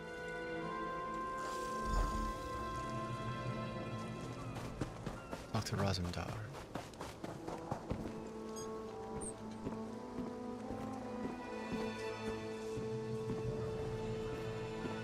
I forget what Akavir is.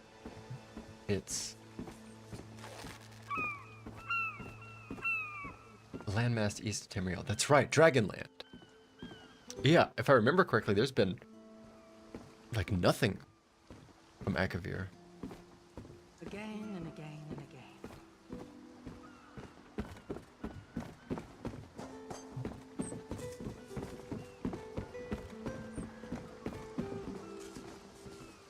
I mean, look what the fuck I'm doing. How many properties are these companies gonna find where someone like me, on their downtime days, are gonna go online and just slow walk through these motherfuckers and soak it in, and just speak like a Khajiti from time to time? That's goodwill you cannot buy, and they would be fools to throw it away in the way that they do. But fools they are.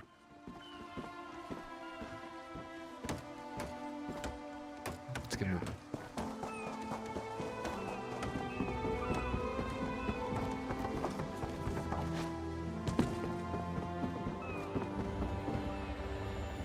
But you know, one of the things that I've heard as a potential solution to this problem is having a more community-oriented construction of a game like this, having things more fluidic and community-defined, and not letting these properties be in the hands of Revelations! explicitly companies.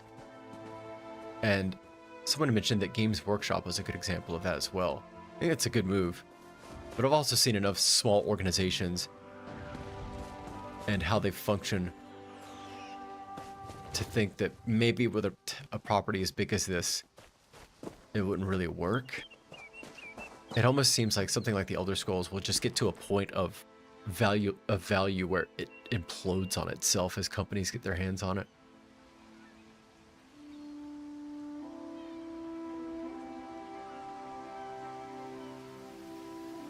Yeah, Bethesda and hype is a weird thing these days. Because they kind of, like, they shadow dropped Oblivion, which surprised me. I mean, in hindsight, I wonder if they shadow dropped it because it wasn't good enough to warrant marketing, given how fucked up the technical aspects of it were. The cynic in me would believe that. But there's also the marketing aspect, and that quiet release generates a lot of high-intensity buzz for a short period of time. It would be stupid of them to think they could have another Skyrim. So, because that's a stupid belief, they might think that. And they might try to hype up like a new Skyrim in a place like Akavir, or, well, not Akavir, unless it's a DLC maybe, but in High Rock? I don't know. Their corporate strategy has been very strange. I don't have a lot of confidence that anyone over there actually knows what the fuck they're doing. I'm gonna be honest with you. I think there's a shocking amount of sheer incompetence. But certain classes of these executive offices make such wide-reaching, impactful decisions that just by default they don't get questioned because people's jobs are on the line for questioning them. Say with Embracer Group, like somebody thought that mergers and acquisitions, it's in and of itself was a business strategy. You see how that turned out? Yeah, incompetence. But when they have money, incompetence doesn't get challenged. Whoops. Okay, find the ruined shrine. Oh.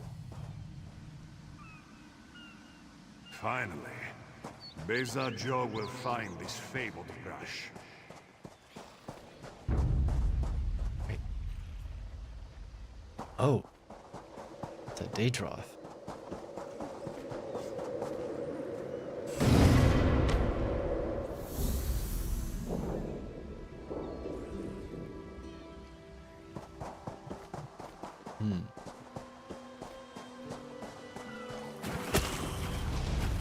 Oh, you motherfucker! You deserve that. I wasn't trying to do anything to you.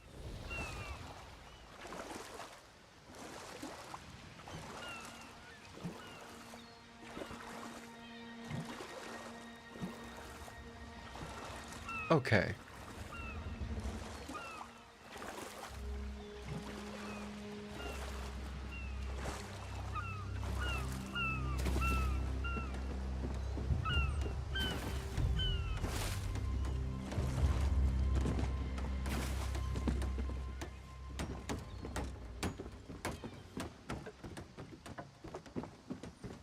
Oh, Razumdar. I needed to meet you. I almost forgot. Razumdar, how is the queen? Whoa!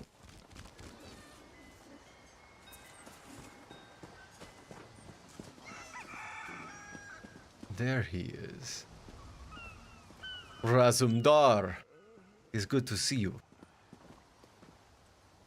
Oh, hello, afraid tissues friend.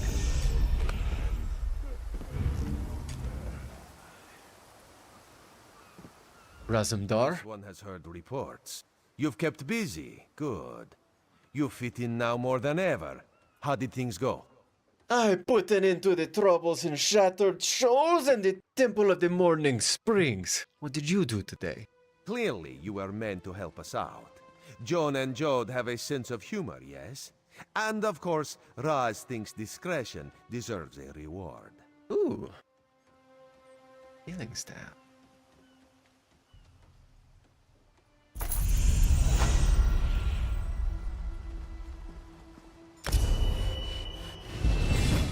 Yeah, I want this guy to be a ratted out sorcerer.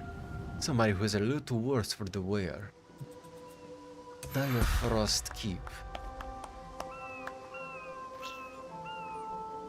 Prophet set coming up.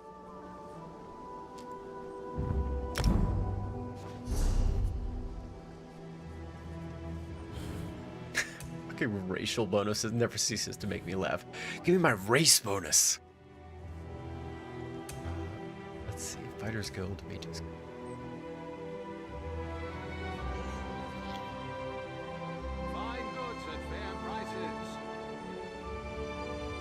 I don't know if that's slotted in, like, the reverse? Maybe. Let's see.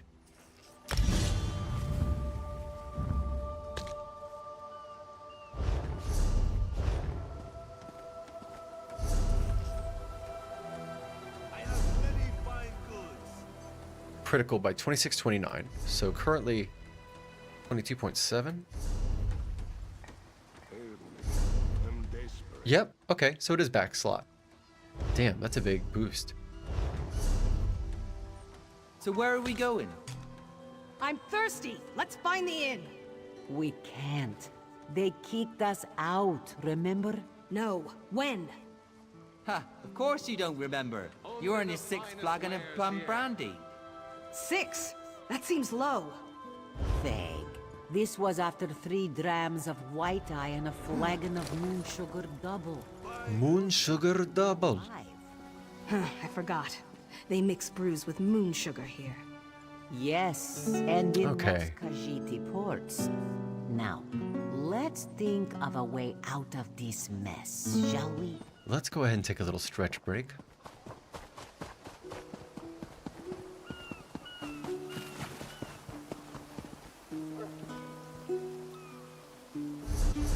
Whoa.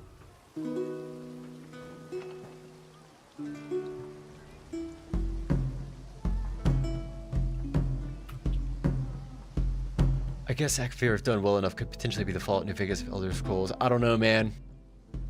I mean, a cow born in a tree could be called a bird, but I don't think it's gonna happen. I think some of these halcyon years of underdog tales for our favorite properties are not gone forever, but we are entering an economic and sociocultural environment where they're less probable than they would be on a zero interest rate environment. Let's put it that way. I'm gonna take a little stretch break and get them leg muscles moving. And I should be back in about, time is it, 8:21? Okay, 8:35.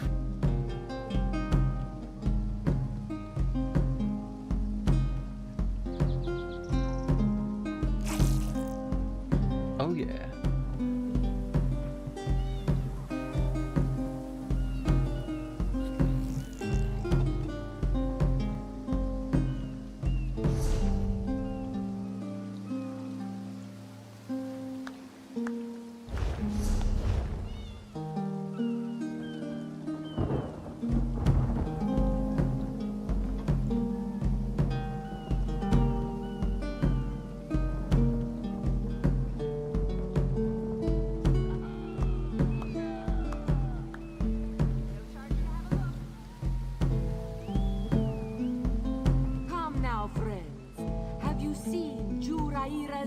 Shipment. Don't push, don't shove. She's got enough for everyone.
What we're offering, don't you?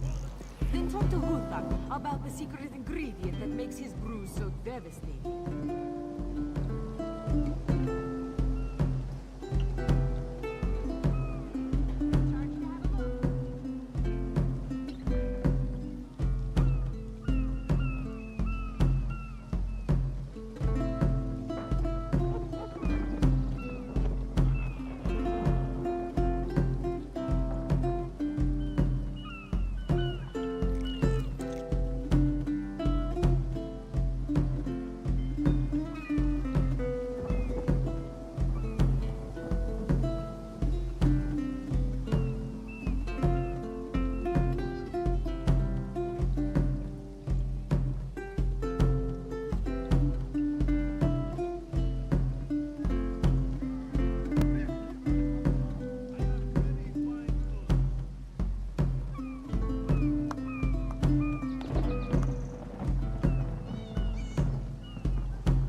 much less about his private fittings.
About the secret ingredient that makes his brew so devastating.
shallow.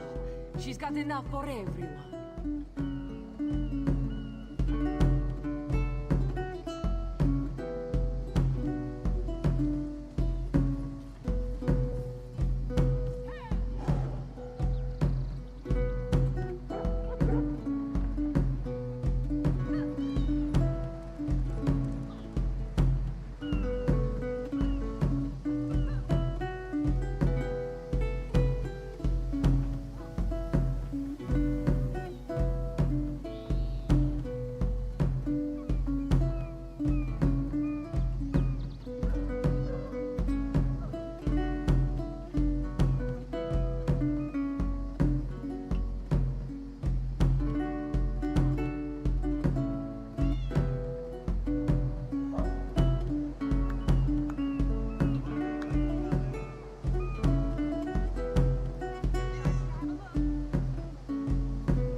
About his private fittings.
Right.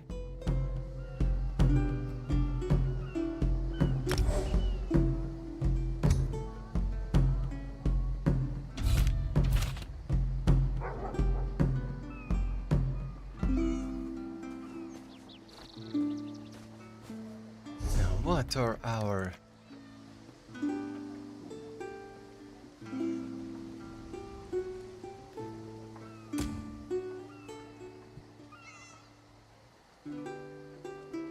dark knowledge? Find the ruined shrine.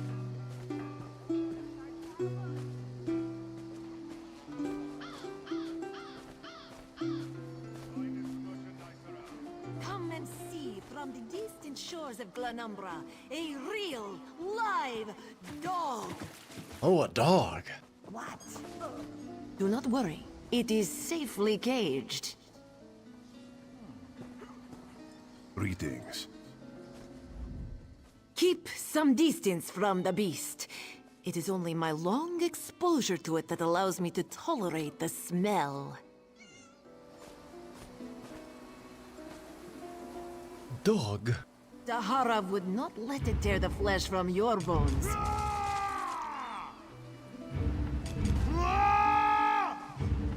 Marvel at its slavering maw.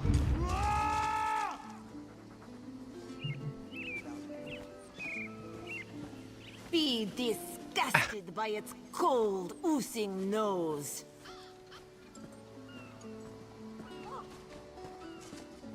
In Daggerfall, packs of these horrible monsters roam the streets at night and prey upon the unwary.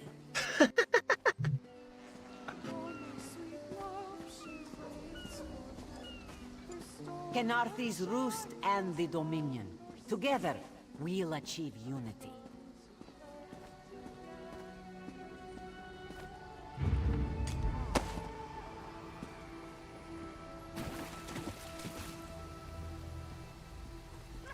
Nice.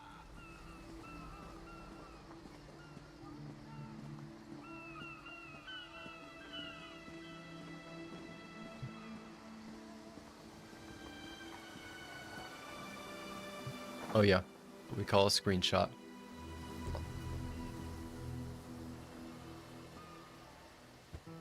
Yeah.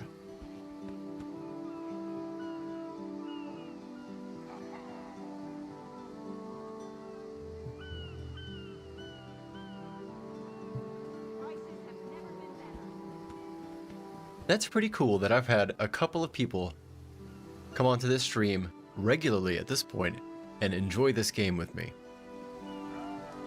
Those are the first ones that have come onto this channel, given how small and under the radar it is. That and I just don't do much with it. But that I have these cool experiences when playing these games, when I take it slow and absorb what all they have to offer. And it seemed like other people could benefit from that too. And it's nice to know that I think I was right. I think more people than I expected like this kind of stuff. That's what I suspect. I need to go around it.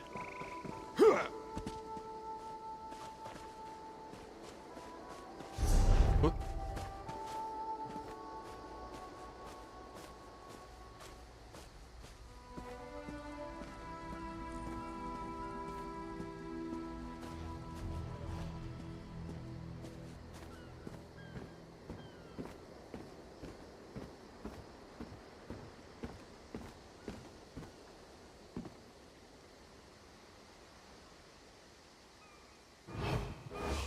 May as well screen record some while I'm here. So I'm streaming through GPU encoding and recording a 1440p capture and playing the game all on the same card, and it's a Radeon 6650 XT. Far from a relative powerful card these days. The drivers on Linux are very, very good. They are very mature. All of the encoding features that you would expect to be available and decoding features are easily usable, and the system will efficiently make full usage out of them up to the capacity, except for distortion effects. For some reason, this game on a Radeon driver gets a little goofy when there's distortion shaders. Other than that, turn that off, 120 plus frames a second, and that's with recording and encoding. I've dropped 647 frames in 2 hours and 23 minutes, which is shockingly good. Granted, it took a lot of tuning to get it the way that I am happy with like this. And that may have been just foolhardiness on my part and just doing it wrong, but I'm learning as I went. But it's doable, one way or the other. You can get a lot out of a little hardware if you're willing to tune and learn and tweak, which is good because prices are going up and they probably won't go down for quite a while. Not until this investment boom is over. Better or for worse. For worse. Windwatcher. Windcatcher.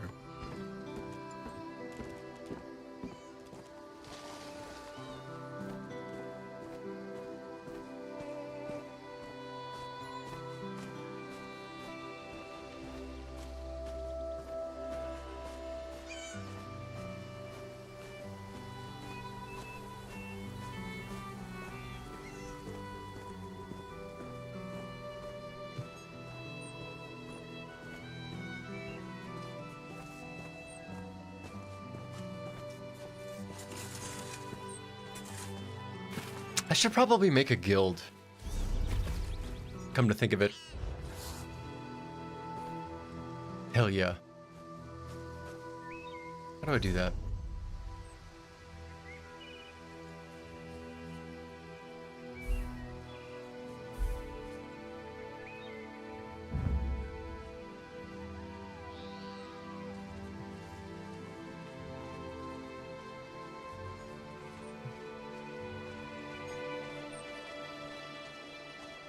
Your guild can only fight for its designated alliance in the Alliance War. So I think deep down it's a Daggerfall guild. For better and for worse as well.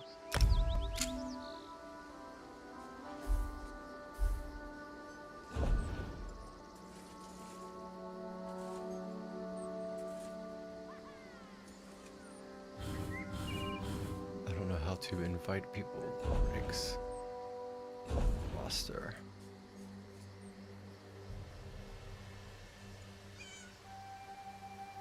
I'll do it later. Oh, add member. I'll be at this a while.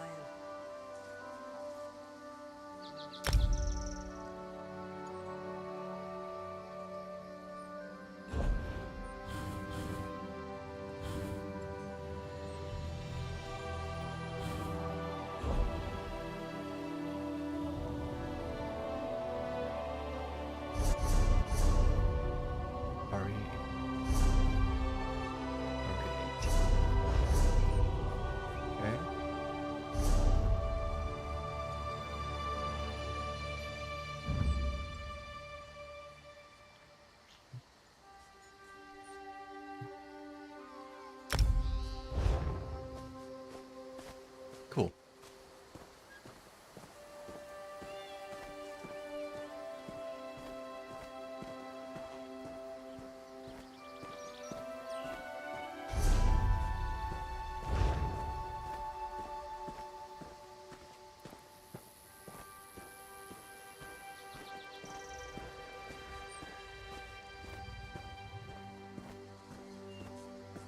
Pain lies ahead.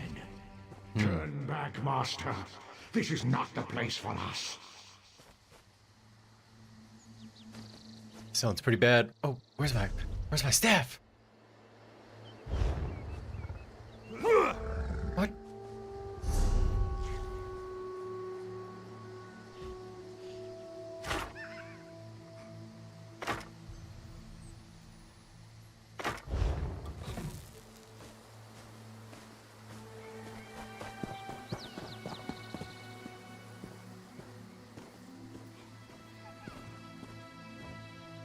Oh no, my I seem to have lost. Oh, I see what's happening. I'm on the wrong skill.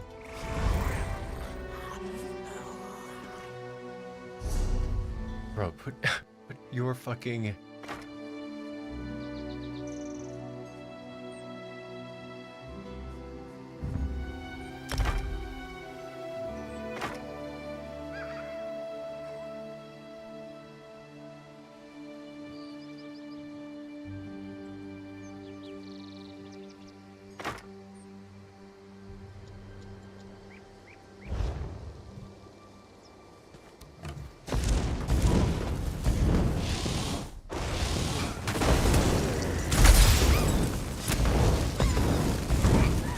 There we go.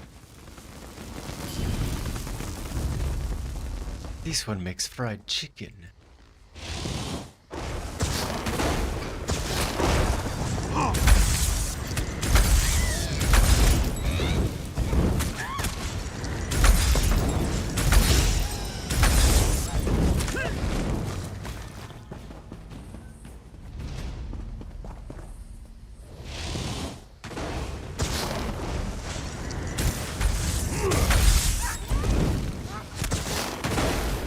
Oh.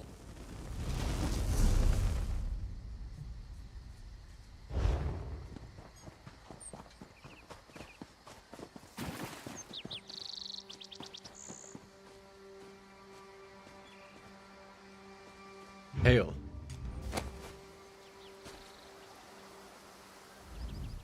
This one does not understand. This shrine is supposed to be lit with an ever-burning flame. Perhaps Shehiradaro has thrown good money after bad. Who are you? A simple Khajit, doing what she can to survive. Sehirodoro came to this shrine for guidance. It said the flame gives visions to those who seek it. What do you seek? Answers to unasked questions. Mysteries defined by the stars themselves. And if Sehirodoro makes some gold along the way, all the better. This shrine is key to all of these things. What's so special about this shrine? It's a shrine to Hermaeus Mora, Daedric Prince of Knowledge. They say if you stare into the fire, all will be revealed. But Interesting. without the ever-burning flame, there is no way to find the lost books.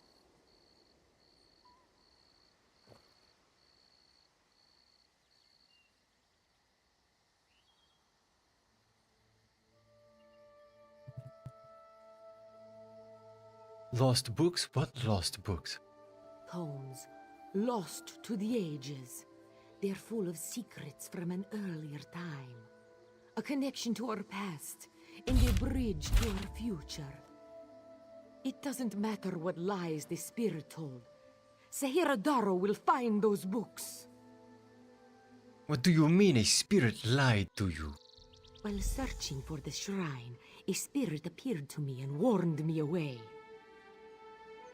Don't you see? Hermaeus Mora rewards the pursuit of knowledge. The spirit is a test to keep lazy seekers away.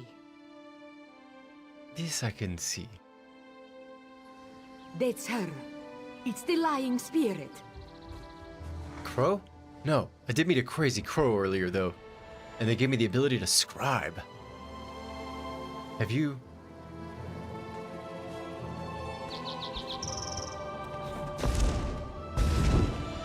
I don't know. That's highly sus.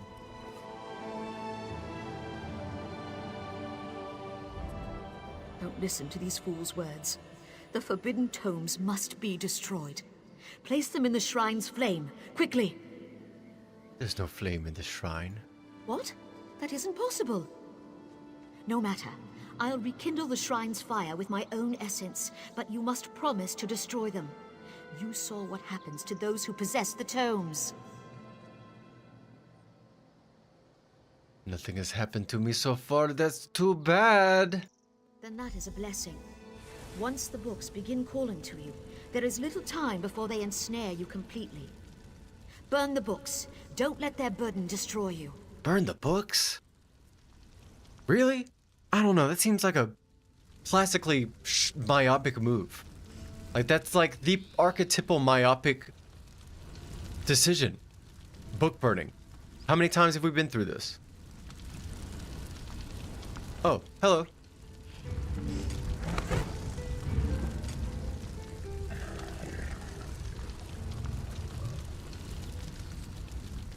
You have the books? Then luck truly favors my path. Do not listen to the lying spirit. This knowledge should be preserved by one who knows how. By this, I mean Sehirodoro knows. You know what? I'm willing to be a wild card here. This one knows the proper care and handling of old texts, also the importance of trade. To you, these books are useless things, but to me, they have value. Hand Sehirodoro the books in return for value. Just think, no more spirit to natter at you. The Call of the Devil does have value. And I would like to see the Call of the Devil injected into the marketplace. So you have convinced me. Here, take the tomes. Let's put some evil into the world. You are full of surprises. And to rest any fears you may possess, Sehirodoro will bring them to the scholars at the Temple of the Crescent Moons. This one will do nothing with the books until they are certain no dangers lie within. And this is how you Not make that your... knowledge can ever be dangerous. But valuable, yes? An old trinket, but this one always felt it brought her some luck. Perhaps it's what led us to meet at this shrine. A true pleasure. It would be good to meet again, yes? Anytime, Sahira. What Anytime. fortune. Yeah, fuck that ghost. Fuck this guy too.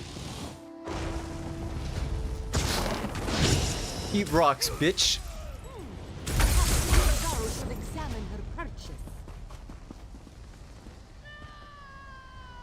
Uh-oh.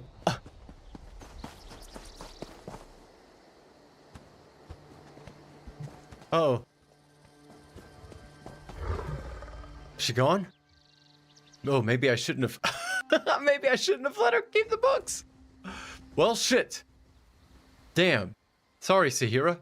I guess I fucked that one up. It's a close one.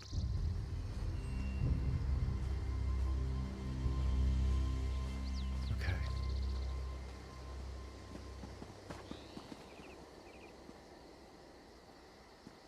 The bad guy? Yeah. He's not the sharpest arrow in the quiver. Oh, fuck, fuck.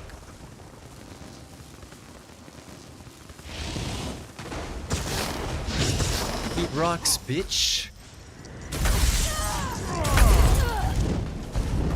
Magic sorcerer. I guess as opposed to a stamina sorcerer, I guess you can build one of those. It's pretty funny. It's a close one.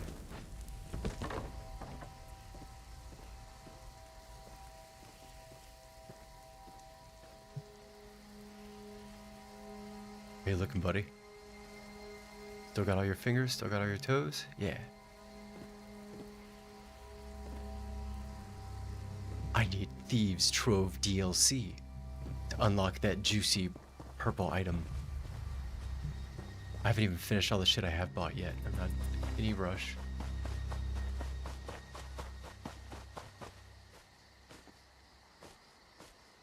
This game is extra juicy. It is a juicy, ripe pomegranate of a game. Just all these little seed clusters filled with ruby crystalline citric acid sugary flavors.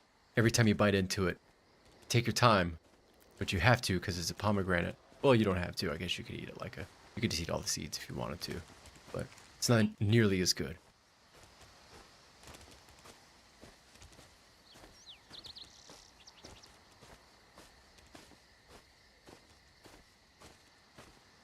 There's a website that I somewhat feel like I channel in spirit. Dominion isn't about what is taken from you, but what we gain from each other.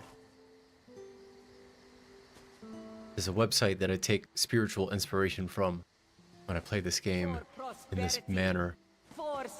I think it's noclip.website? Let me see. Yeah, noclip.website, and somebody has built an online WebGL, I think, or a WebAssembly. I don't know what the technology is, but it's an online 3D rendering engine that renders out either the actual model data of or reconstructions of popular video game levels. Super Nintendo, excuse me, Mario 64, Ocarina of Time, Majora's Mask, Super Monkey Ball, Star Fox, Mario Galaxy, all this stuff, and you can just wander around it with free camera control. It's super fucking cool. They even have keyframing so you can make animations as you like move the camera around. Dragon Quest, World of Warcraft, really neat. And it makes me want to go back and play a lot of those games in that manner, if you're able to. Let me ask, do you like raisins? If by raisins you mean... Ooh.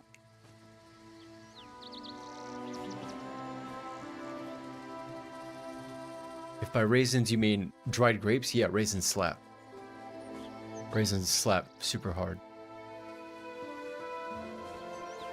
It's just grapes, which are already good, and you take out the stuff you can't taste, which is water, and then you're left with more tasty stuff by weight. It's as close to, by definition, like, slapping extra hard as you can get.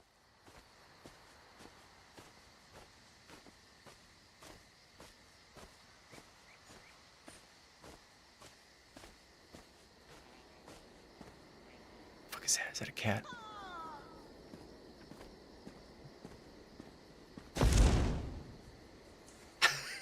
Okay.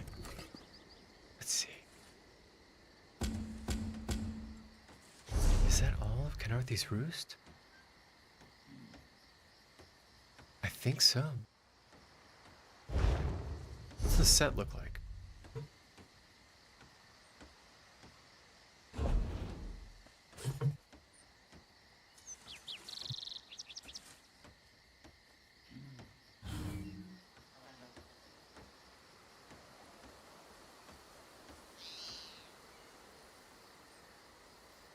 Yeah.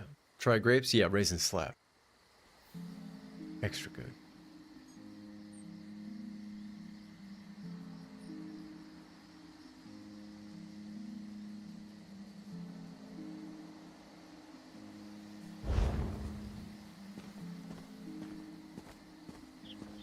This one believes he is ready to make his way to Oredon.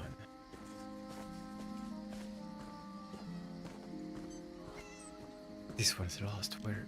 There he is.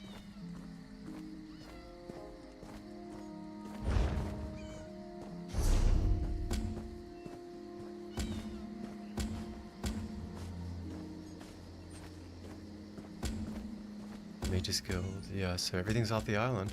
Okay. To Oredon. Here we go.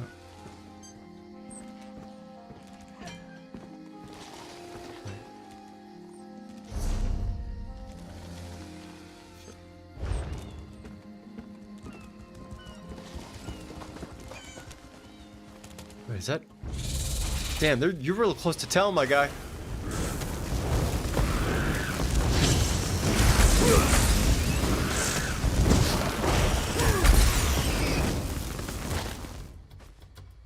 Bitch.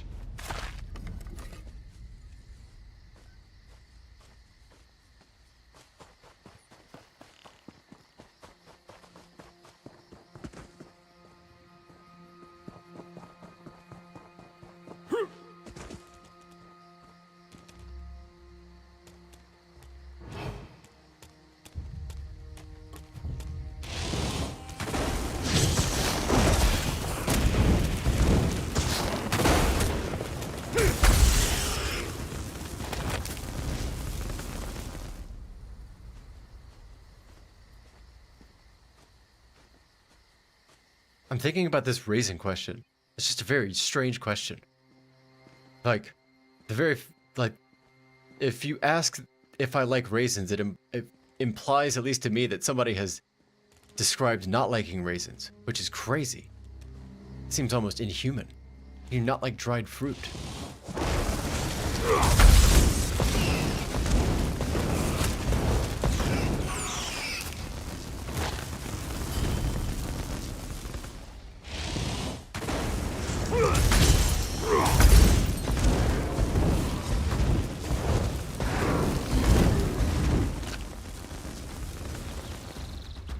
That's like saying I don't like sugar.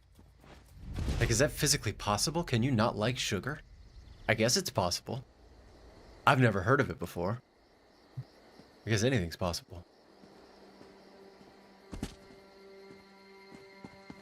Like, I almost feel like if you had a class of human being that genetically was predisposed to never liking sugar and avoided it actively, they would die off very quickly. Their abilities to seek and absorb nutrients from their environment would be cut down an incredible amount.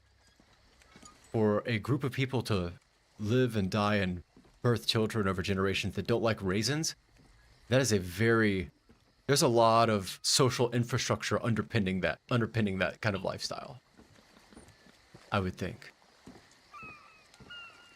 You know. But for the same reason that, you know, people can spend their lives going to school for the humanities and things like that.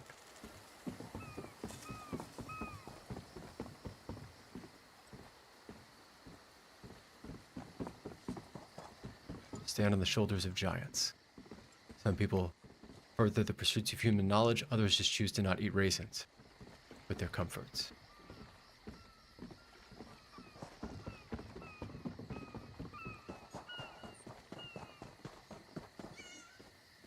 Okay, so. Ooh, excuse me.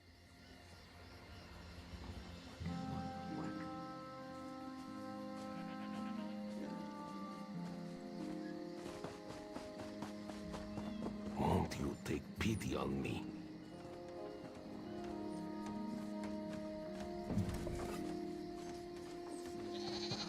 I'm not taking pity on you. I'm getting out of here. Oh, damn it. No, I'm not. Raisins are great. I like raisins for the same reason, but see, I like wine a lot too. As in, not like I fucking have a cellar of wine, but a good bottle of wine and understanding what grapes are in it and where it came from, and understanding how it was bottled and using that context when you consume it, I think is also a really interesting practice for that same reason. It goes for the alcohol and effervescent flavors, not effervescent, but essences style flavors over the sugar side of it, uses that for alcohol rather. But I think the grape in particular is a very interesting fruit for that reason. It's very versatile in what it allows you to do. Do people in America still use sugar canes for sugar or switch to corn? It certainly depends on the industry, but broadly speaking, if you're talking about foodstuffs and consumables, yeah, it's corn. It's corn syrup. High fructose corn syrup. I don't know a lot about the chemistry of it. I've heard the argument that it's chemically the same as fructose, but to me that would suggest if that's true, then they would just call it fructose, and they don't. They call it high fructose corn syrup. Maybe it's a bureaucratic thing, but I doubt it. I'm sure it's different. And it's extremely... I don't know if it's any more or less unhealthy than sugar. Frankly, I like the taste of sugar more. Would you listen to these but I think Americans' relationship with sugar and to a larger extent corn syrup is not that it's a bad form of it, though it may be. It's that we put it in everything. That if we could grow sugar cane the way we grew corn here, we would do the same thing, and the outcome would probably be the same, in my opinion. I think it's actually quite easy. It's easy to eat well in America.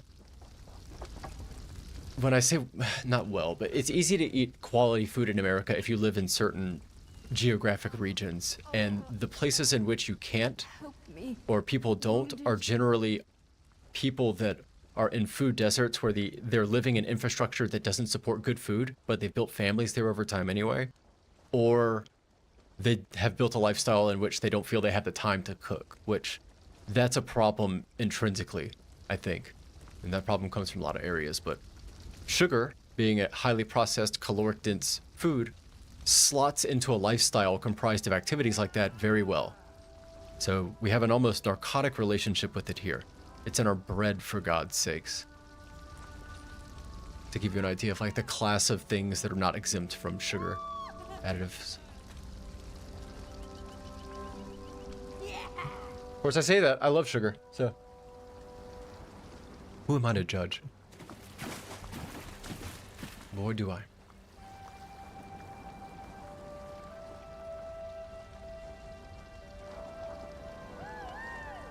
It's interesting. You can see how what would be considered, I would consider traditionally American-style processed foods have both culturally moved into the food production industries in Mexico, as well as exported directly across the border to Mexico. And you can see the obesity impact of those exchanges immediately. Like within the past 50 years or so, the obesity rates in Mexico have skyrocketed, largely correlated with their availability of American market processed goods. And I think it's because their lifestyles in Mexico to a lesser extent are well, to a greater extent are less conducive to processing that kind of stuff and getting it down without the negative externalities of it. We're not great at it either, but they're worse. They don't have the social infrastructure for it the way that we do yet. And it shows. They have calorie warnings on stuff in Mexico the way that we have warnings on cancer risks on cigarettes in America. Shit you not. You look up fast food in Mexico. The Prowler is headed to Oridon, and we're happy to ferry you there. When you're ready, hop in the launch. We'll set you up with your own bunk. My own bunk? The fuck are you talking about, lady? What do you mean? You're bullshitting me. You mostly use sugar canes here. That's awesome. Oh, you're close to a sugar factory? That's sick as fuck. Is sugar... Sugar is not flammable. in a production environment, is it? I know flour is, and I know, but then again, sugar is used in rocketry, and glucose is very energy dense. I wonder if sugar factories are like explosion risks. The Prowler is headed to Oridon, and we're happy to ferry you there. Not like huge explosion, but you know, you have to keep the vents going in the factory to keep stuff from building up. Can be quite lucrative, even when the only cargo is Dominion luminaries seeking passage. Don't worry, I won't charge you. Without your help, the Prowler would be a mass of broken timber. There was a factory that produced flour in one of our cities in Central America. I think it was Minneapolis, and they had very poor ventilation and a multi-story building, and a bunch of flour particulate built up in the air, and an ignition source got a hold of it, and it destroyed the building, like blew it out from the bottom. I don't think anyone got hurt.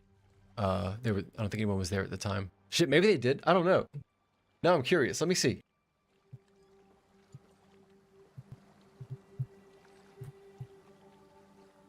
No, yeah, I don't know what the fuck I'm talking about. The Great Mill Disaster, 18 deaths. Also known as the Washburn A Mill Explosion, occurred on May 2nd, 1878 in Minneapolis, Minnesota. 18 deaths, an explosion, which occurred from an accumulation of flour dust inside the largest mill in the world at the time, which led to a dust explosion. The fire resulting from the explosion destroyed several nearby mills and killed a further 4 mill workers. Sugar not easily flammable? That makes sense. Because, yeah, sucrose seems like a really, really stable, locked-in source of, like, carbon energy, whereas particulate carbohydrate in the air is probably more conflagratory. Like, it could flash explode, which probably would not border on explode. It would probably actually just be a flash fire, but being in a sealed building, I guess, would give it a pressure buildup, which is probably where the explosion came from. That's my guess. You ready to sail? The Prowler is fully restored and ready for heavy seas. Quartermaster Oblan even managed a few improvements using some Maomer donations. Have no fear, she'll get you safely to Oridon. Does having a sugar factory nearby you affect the food and drink consumer goods in the area? Like, is it culturally reflected in the stuff that y'all do, or is this a production facility and it just gets exported to some other place? If you don't mind me asking, of course. Maybe we should. Okay, let's go to Oridon. Some lightning rods.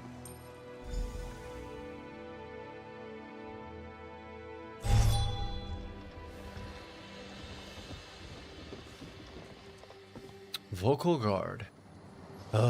Fucking gross elves. Ugh. I mean, war and strange bedfellows and all. This one does not trust these pointy-eared elves.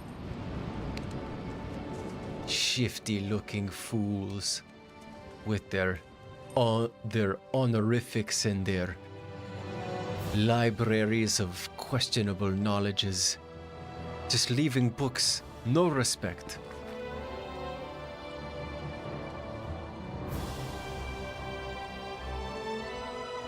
Just production. Nice. Yeah, there's so much more production in white box facilities in places than I realized. They have such a large presence in some of the bigger sized cities in our area. But unless you go to work there directly as a consumer in the immediate surrounding environment, you would never know it. You know, main materials come in, product goes out, people are employed, make a paycheck, and there's really no impact to the local area. I would like to see some form of economic activity. Oh, it's the profit. Develop where we could see a better reflection of that. But that's probably a pipe dream. Sugarcane fields. Yeah, so that's cool. So that means that you have like the material side of it in your surrounding area, which would explain the presence of the factory at some point. I'm surprised at the presence of sugarcane. Well, I guess you say used to be. Maybe there was impact into the food or surrounding culture at one point. Because, like, I know on this side of the world, people did brutal shit over sugarcane fields. There were some indescribable human and psychological and humanities violations on incalculable scales over the control of sugar.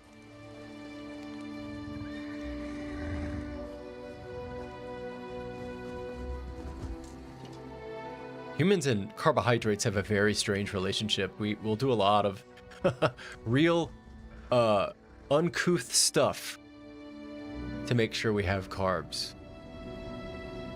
Captain Astanya. Fair day. I'm Astanya, watch captain. With the Queen in town, we have extra security precautions to see to. Where are you traveling from?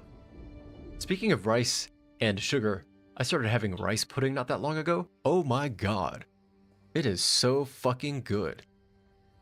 Fair day, I'm Astanya, watch captain. With the Queen in town, we have extra security precautions to see to. Where are you traveling from? Old Raz sent you, eh? That could complicate things.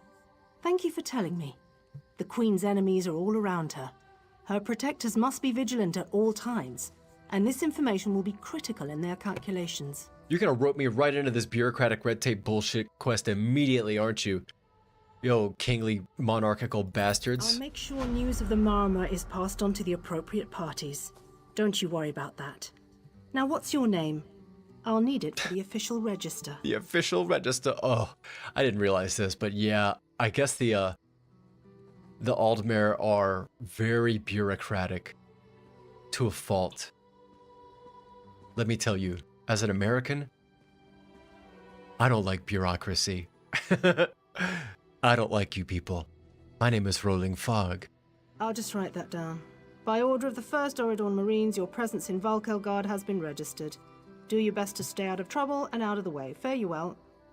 You seem very busy. Oh, also as an American, whoever you are, anyone out there, I also apologize greatly. Do your best to stay out of trouble and out of the way. Fare you well. Help? No, I don't think so. Actually, my guardsmen are all tied up right now. If you're up to it, perhaps you could look into some things for me. I'm not about to say I'm at your service. I don't even know you. I'll come back to you. You haven't gotten that amount of respect from me yet. Kites and rice fields is the kind of childhood that builds good people, I believe. Those flavors of childhood. And we seem to have less and less availability of those childhoods, at least in my neck of the woods, than we used to. And then number decreases precipitously every day.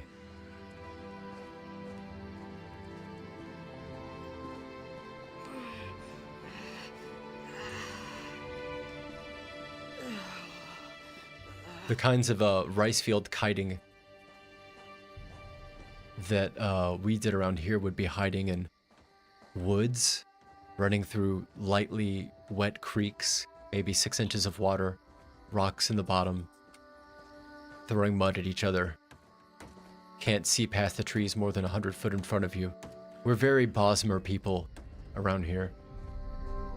Yeah, it's I definitely don't want to turn this into a stream about what the fuck is wrong with kids. Not that you're doing it, but that I will do it, because it is very sad. You're absolutely right.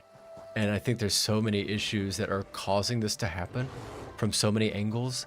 The availability of the technology, the lack of, like, information, I think, on how to... I don't want to say be a good parent, but how to fight some of these problems, because the problems themselves are new. The kids and the parents are learning at the same time to manage these technologies, which is to say poorly. None of us really do. I mean, I don't even keep a phone on me. And I'm a child of the internet. I grew up with a family computer in the living room, going from dial-up to cable, and I will not keep a phone on me.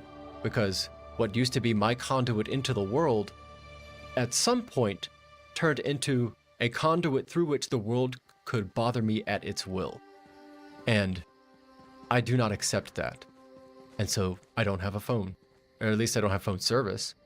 And there's going to be a few things I have to sacrifice along the way. I'm sure certain banks are going to be a problem. Certain concert tickets are going to be a pain in the ass. People might not believe me if I cross borders when I say I don't have a social media, which I guess this one I do. But, you know, enjoy the Elder Scrolls videos, I guess. Beyond that, yeah, I don't find that technology makes me a better person, and so I do without it. I don't think everyone else has figured this out yet, though. Or at least they haven't found a comfortable relationship with this stuff. Godspeed to them. I think we're all gonna have to make a few sacrifices. Fucking riding motorcycles at 13. Man, some of the people that I've met that drove bikes growing up as a kid can do incredible stuff on a bike. I'm not even comfortable like cutting traffic through the center. I don't even like leaning over that much when I ride. And the quality of driver, I can't speak for where you are. Around here, post-pandemic, the quality of driver has taken a noticeable dip. And the genuine health risk in riding a bike as a function of other people's behavior is too great. But then again, I didn't start riding at 13, and I bet you are far more nimble on one of those than I would be. I couldn't get out of an emergency. Now a car is a different story.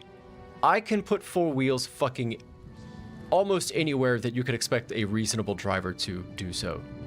One of my other favorite games is Dirt Rally 2, the rally sim. I'm a pretty good driver, but only on four wheels. I need all four for traction.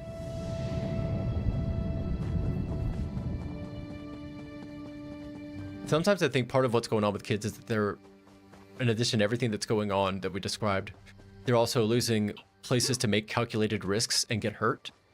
There's less like open fields where farm kids grew up riding bikes and ATVs at 13, which I think comes with its own risks, but it also prepares you for a quantity of risk-taking behavior that I think has to be normalized, because if you don't, then the amount of actual real-world risk, oh, fuck, becomes completely damaging to your psyche, and you just avoid it, which doesn't make for strong people. Oh my god.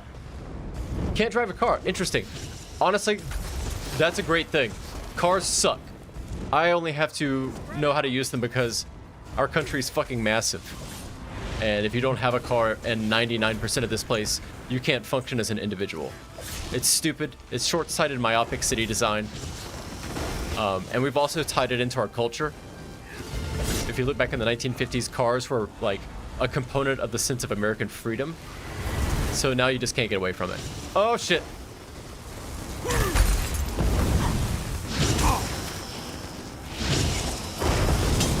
This sorcerer's not doing too bad.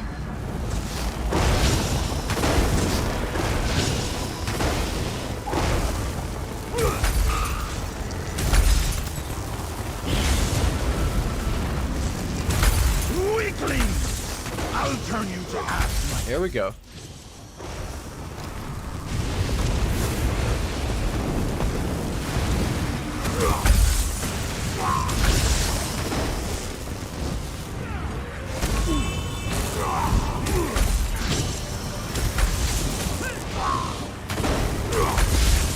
Come on. Come on. No, no, no, no, no, no, no, no, no, no. Nope. Oh, I have a heal. I totally forgot. You know what? Nope. Stop spamming me. I hate bots, dude. Ridiculous. I need to report that person. Being a fucking dickhead. Where are you?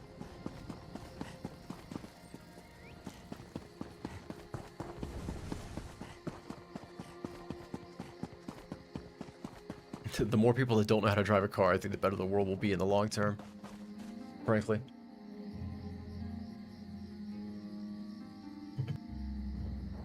I wish we had better infrastructure to allow for cycling, both motorcycles and bicycles, but it's better to think of America not as an individual place, but as a collection of 50 semi-autonomous zones that begrudgingly work together at the federal level. Work is a euphemism. They actually don't do anything at the federal level. They just argue, but they get paid to argue and do nothing and pretend that that's representation, which is to say they try to not do anything at the federal level. Until lately, the federal government's gone kind of crazy. But what I'm getting at is that there's absolutely no consistent infrastructure layouts. The only federal projects we had that unified us in that regard were done post-World War II. After that, it's all been up to these individual cities and metropolitan areas to figure out what the fuck they want to do as a function of what their citizens want to vote for, which is cool, but it means you can't expect any consistency as a citizen moving from place to place and trying to establish a normal set of conditions and boundaries in which you can live your life. You have to be very selective. If you're lucky and you have the wealth to be selective, or you just have what you're born into. There's a lot of social mobility in this place relative to other countries from what I've noticed, but it is not a guaranteed quantity of mobility. It's very stilted and hard to get your fingers around.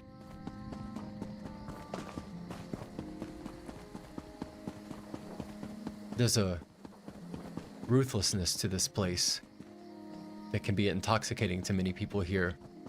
It's a playground of self-determination, of people deciding who is who is an individual, who are the people those individuals comprise, and what decisions can they make for themselves, and to what extent can they make those decisions apply to those around them. When they say the Great American Experiment, I think that's what they're talking about, because it's clear we don't know. It just unfolds constantly in total chaos. Wyoming is unbelievable. I've never been. I've had some friends that were from out there. Another one is Montana. Those states are beautiful. And in fact, if you ever meet somebody from those places, you can generally tell before they even tell you, because like I said, where I'm from, we're a very like Groftowood kind of place, right? So that means when you go out in my area and walk around, you can't ever see more than a couple 100 foot in front of you. There's trees everywhere, and the vision that you culturally develop, like your actual sight as a human, tends to focus pretty close to you. If you meet people from Wyoming and Montana and the Dakotas, when they're relaxing and looking, they're looking thousands of feet away. Sometimes you can see these people that are visiting around here who are from Montana and Wyoming, and they'll be in bars, and you can see them looking into the distance that this bar doesn't have. They don't look odd. They look odd, but they don't look not put together well. They just are clearly not from here. And I don't know if other countries have enough geographic diversity to allow for that kind of emergent behavior, but you see it in America from time to time. People seem like they're from other planets, and they'll be from hundreds of miles away. It's the craziest shit. It's shocking this federal republic has lasted as long as it has, because we're all so different.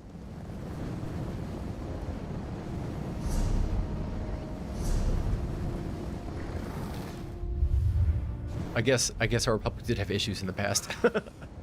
Truth be told. Okay, where? I think I'm gonna take a stretch break. Let's do that. Let's pull out an instrument and take a little stretch break.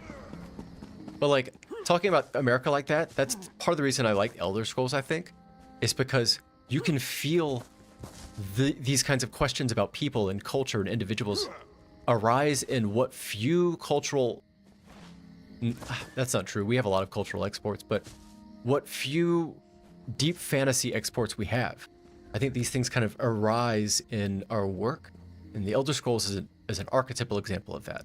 What with like how Dunmer are handled, and half-breed Bretons and Nordic gods, and how it competes against the Imperials and Skyrim and the Stormcloaks, and what it means to be a son of Skyrim and all this stuff. Very American in that way. It's like a European set of underpinning fantasy with the American questions being asked. Maybe they're human questions. Maybe that's just my exceptionalism talking. All right, relax time. Supernatural. Is that a show? I don't think I've ever seen that.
All right.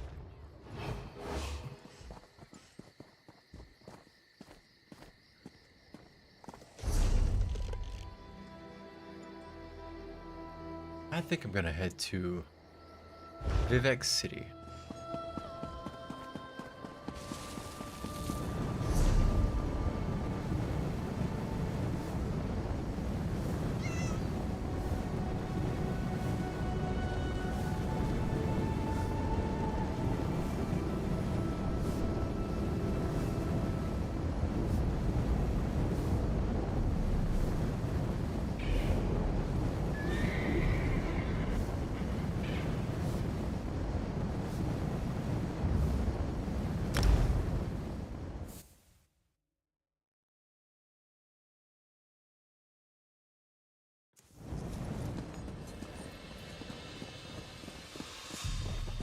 Oh, it's busy today.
Nice. Okay. I am afraid.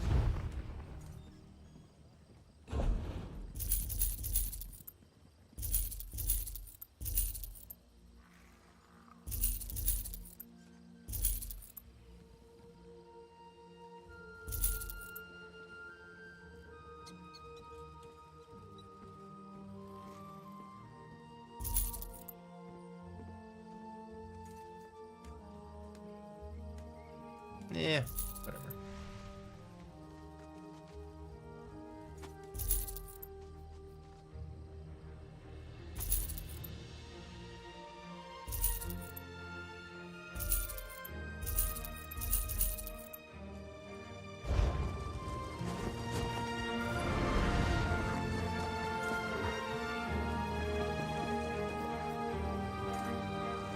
Let's send a little care package to a buddy of mine.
Good.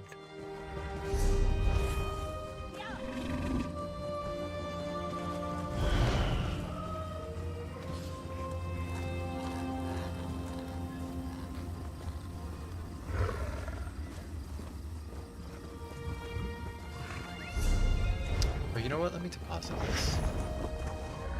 I could give you a...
All right.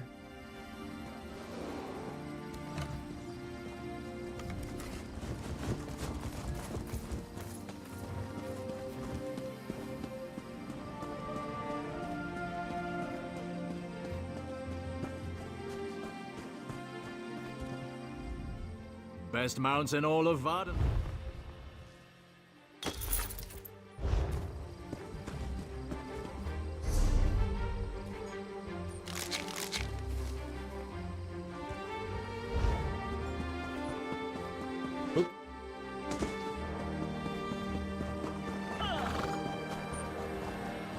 Hold on now.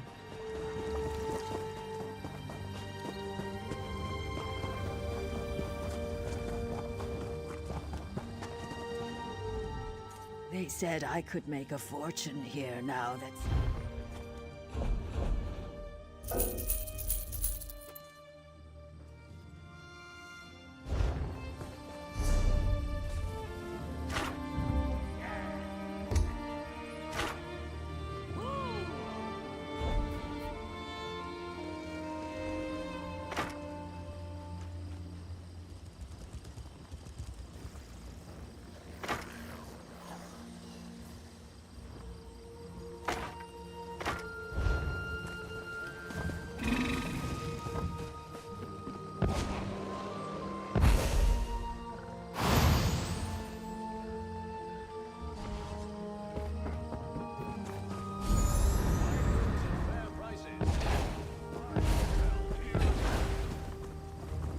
Cool. I don't think I've ever used a healing staff.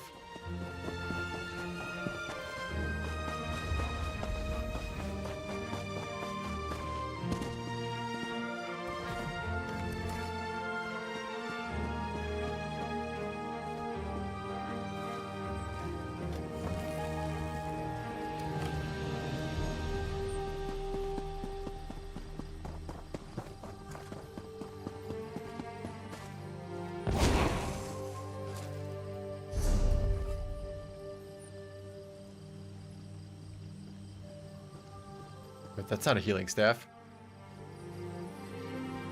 Wait, yes it is. How does that work? I guess you just hold it? Or it also has an offense? Okay.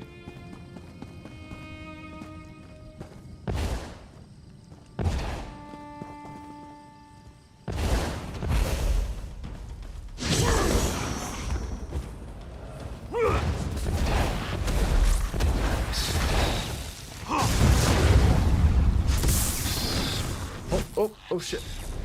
Oh.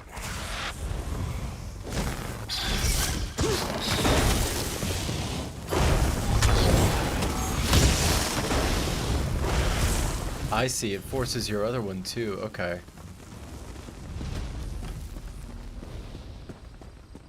Finish leveling my Templar and Dragonite subclass skill tree. Damn, you fucking grinding through that subclass stuff. I haven't even started that. Necromancer, I was thinking about building one as well. Necromancer is such a cool class. I'm not very good at it, but if you can't get good at it, it's good. There's, not that I need to tell you, of course, there's a thing that ZeniMax released on their Elder Scrolls updates blog, maybe 5 or 6 days ago that I saw, where they were talking about the direction they want to take some of these classes now that they've done subclassing. And they have a nice infographic of each of the classes, and they tell you what they want their design schema to be around them, like how they would be used tactically in combat. Definitely worth looking at if you haven't seen it. Looks good paired with Nightblades. Nightblades are so cool. I'm not good at playing a Nightblade either, but I do enjoy trying. It's a lot of fun. Oh shit. What's up, bitch?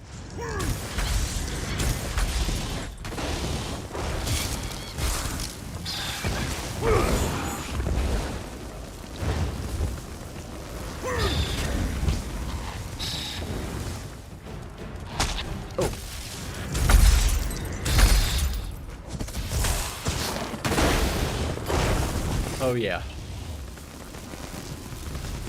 Undead summoning assassin. Just summon like 4 skeletons with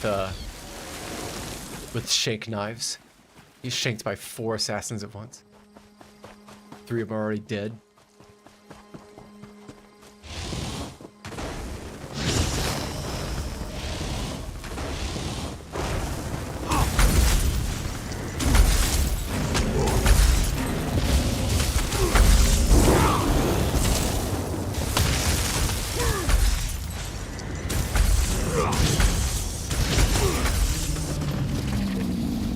These sorcerers do not fuck around. Oh my goodness.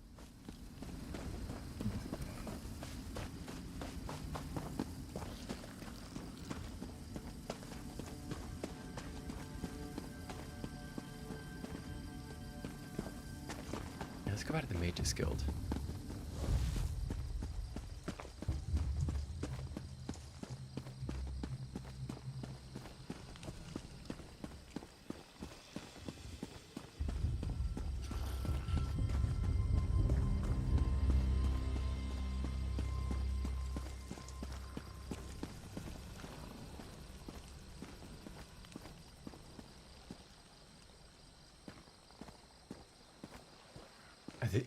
There's an Ald Velothi, I think, Harbor House.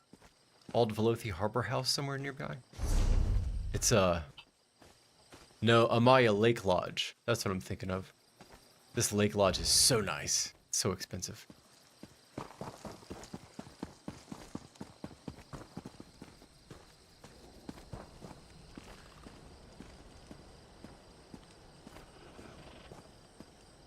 Oh yeah.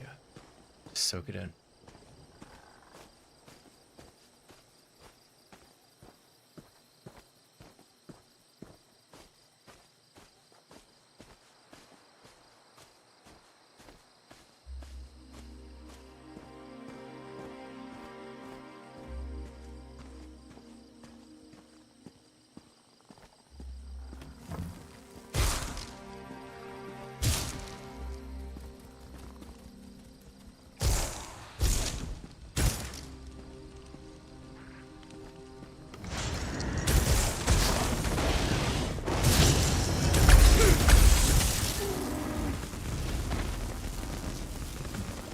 Easy.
Hello there.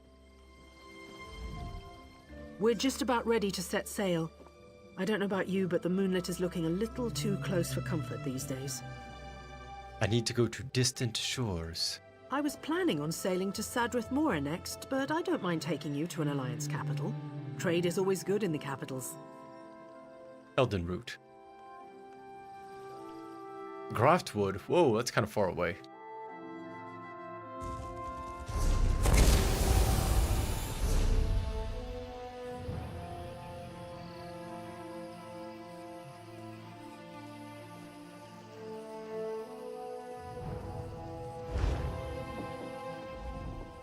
We depart within the hour. Tell me. So I need to go...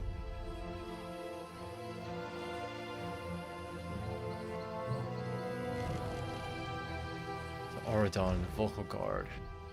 We can find room. Tell me. Yes.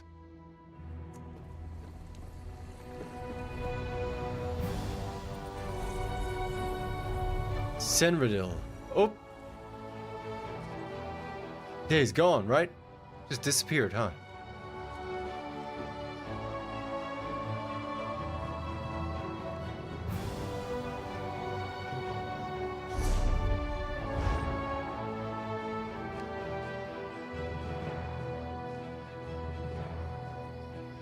Rose Moonbow, Witch.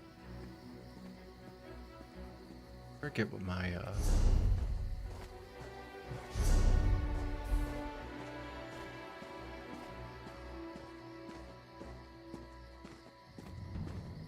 whoops.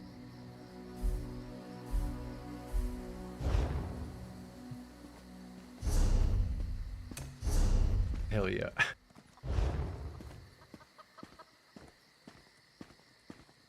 All right.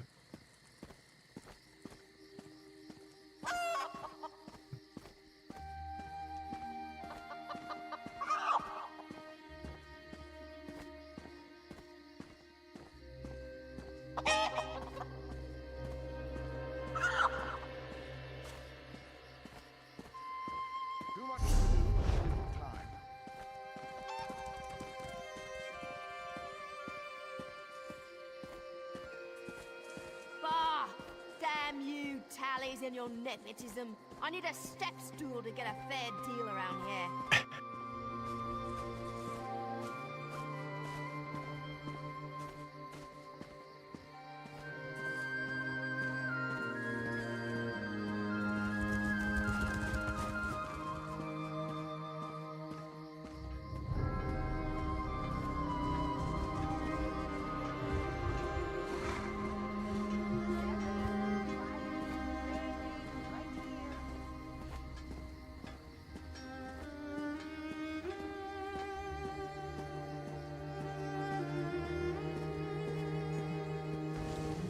Oh, shit.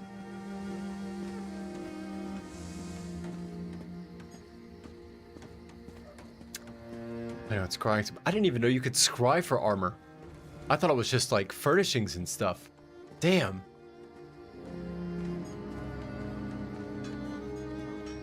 I'm gonna have to start doing that. I need to go to Skyrim and unlock antiquities on this character.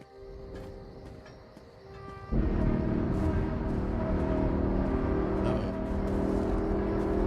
That company.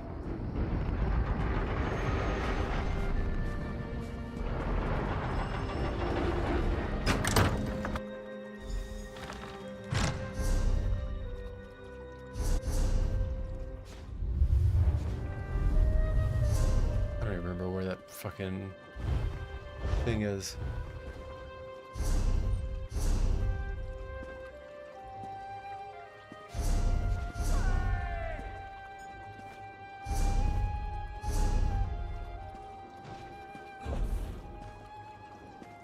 Oh, I guess it did unlock it.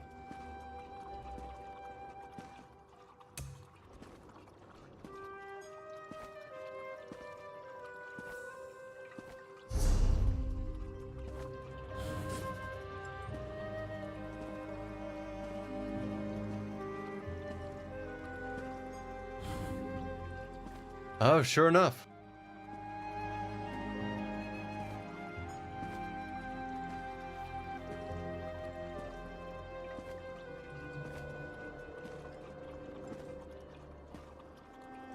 Damn.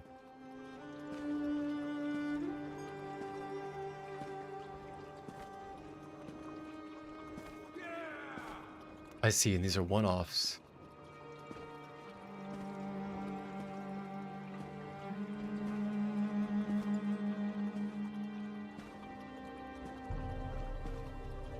Presumably you have to climb through like a tech tree, quote unquote, of different scrying leads before you random chance one of these.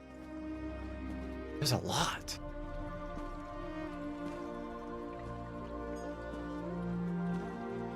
Direct damage rant stack of Hunter's Focus up to 10. Crit by 110 and crit by 1 damage 1%. Oh, it's crit stacking. Cool.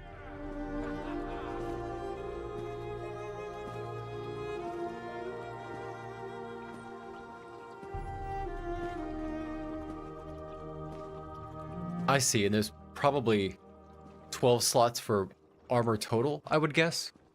2 sets of 5 pieces and 2 sets of 1 piece. I guess that's probably the build, if I had to guess. 6, 8, 9, 10, 11, 12, maybe? Yeah.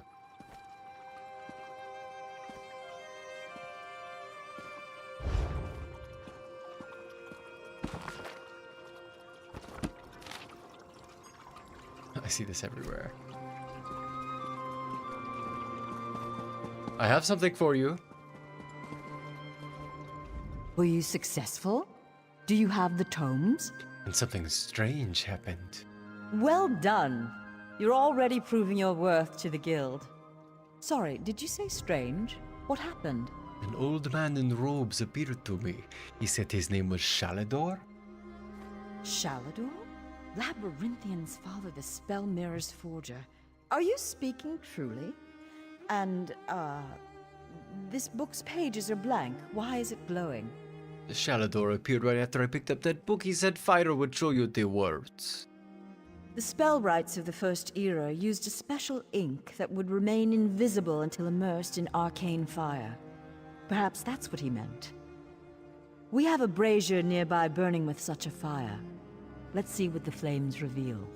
Cast the book into the arcane fire. Shit! Fear not. The pages will not burn. Bro, these mages are crazy about burning books. Famous archmage of the First Era. His dedication to spellcraft and his commitment to research were unmatched by any before or since. Most mages revere him, though he does have his critics. Why is this? Shalador felt that one should earn the right to be called mage. He created many trials to test the spellcasting mettle of men in Myr. His loudest detractors were those who failed those tests. Ah, well, goodbye. Where's this fire you speak of?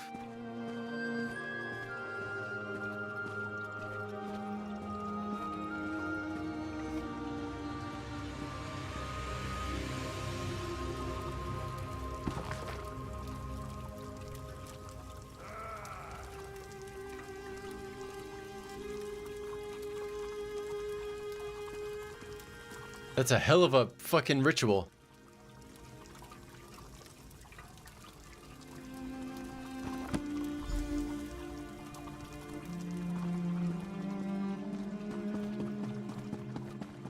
Ma'am?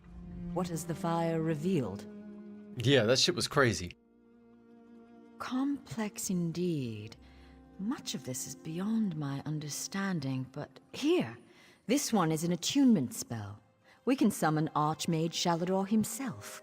We'll need some ritual orbs. No wonder people are off put by mages. Y'all don't... You need to pump the brakes. Every time you've tried some fancy shit, it's always gone sideways. The only thing you're consistently good at is spell casting in the field. But all this hoity-toity, going back in time, raising people from the dead, but not calling it necromancy. It's not necromancy when you do it. All of this is... You gotta let this go. They'll focus your magicka, attune your life energies, and draw him to this place. The ritual will apparently also link your mind with his. Great. What does this mean? It means that the Archmage will be able to guide you and speak to you whenever he chooses. Are you ready to begin? I mean... Yes. To the center. Ugh. It's always something with you. First, we attune your spirit to Shalador's. Ready. When you're set, use the orb before you.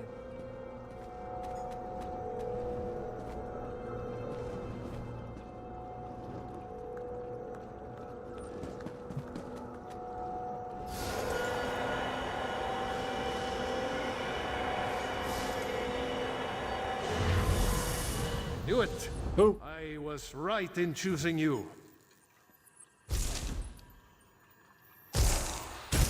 Scared the shit out of me. Lucky. Lucky I got terrible aim.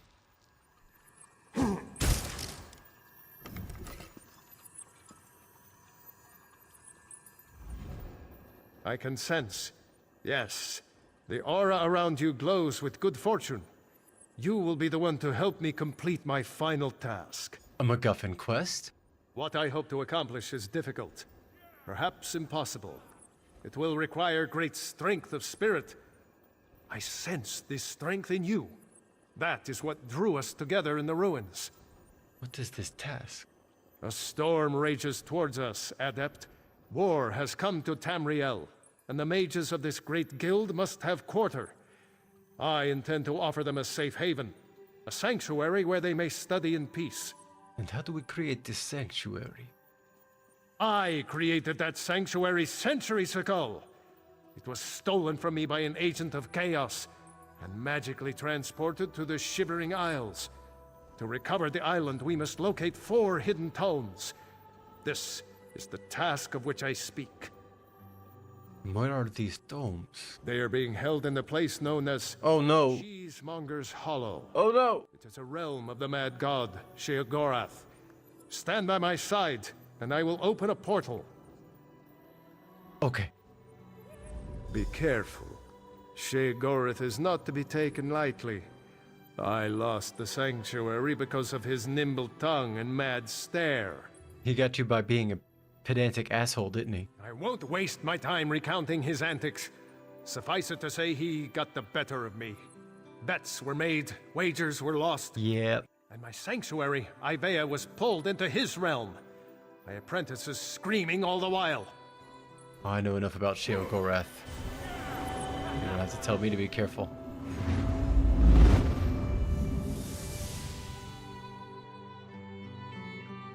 It's a dungeon.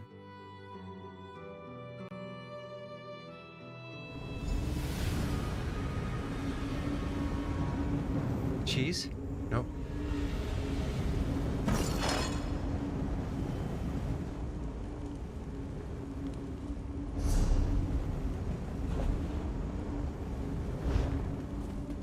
Oh, how quaint. A mortal. Let me look at your library. Give me 1 second. Yeah.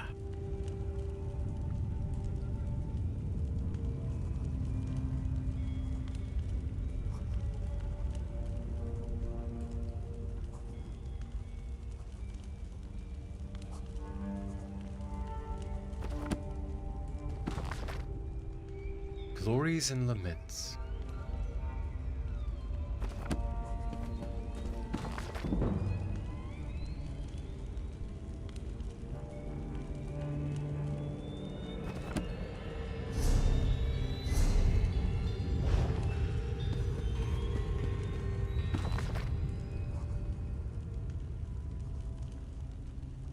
Master Chef Gilbert Larocque. If you are like me, the very word cheese stirs you.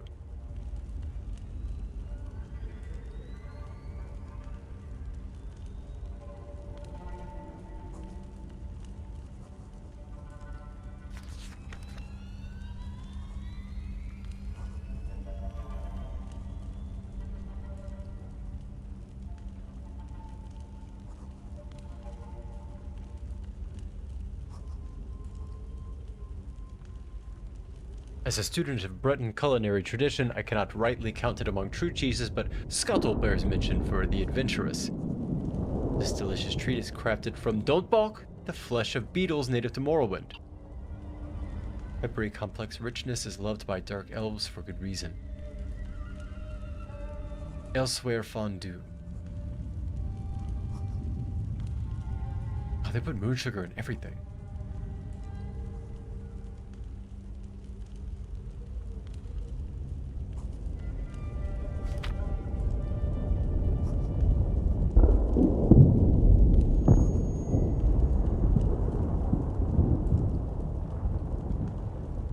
Shrieking cheese.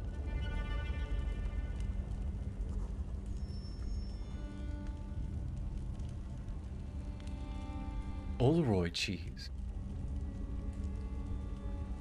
Cyrodiil.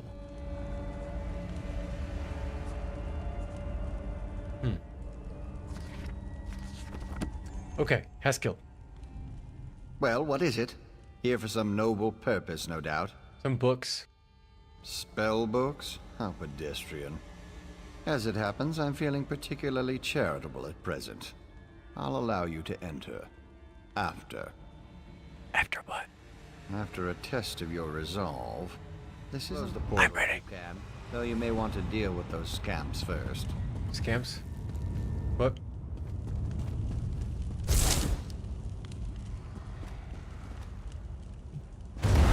What? Oh! Whoa!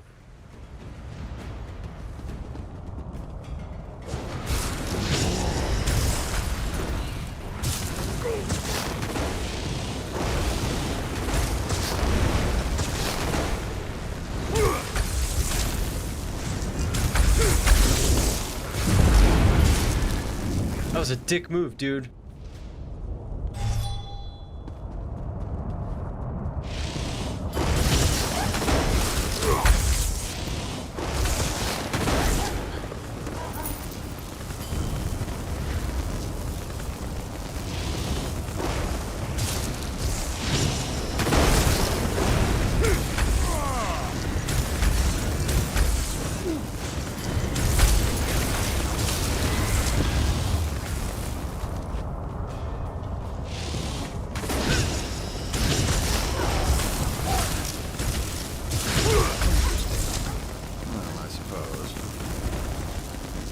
Dick move, dude. That was unexpectedly competent. You'd make an adequate house servant. I don't suppose you'd consider it. The pay is meager, but the fringe benefits are appalling. No, just the books, please. Pity. The tomes you seek are beyond the door at the top of the stair. Once you're outside, follow the path. Thank you, Haskill. Just doing the Master's will. Right. I will open the door for you. Right. That you will. That you will. Right this way. Haskill. Don't think I don't see you. And please, try not to make a mess of things. I'm fine, Haskill. How about you?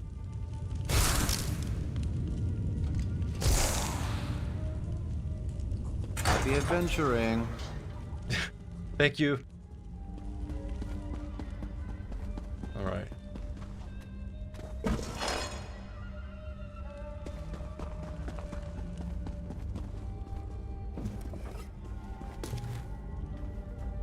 don't know why it's not showing up on my HUD.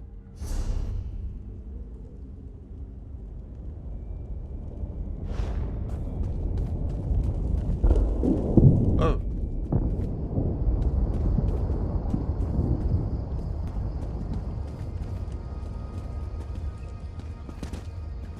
That's what we call screenshot material.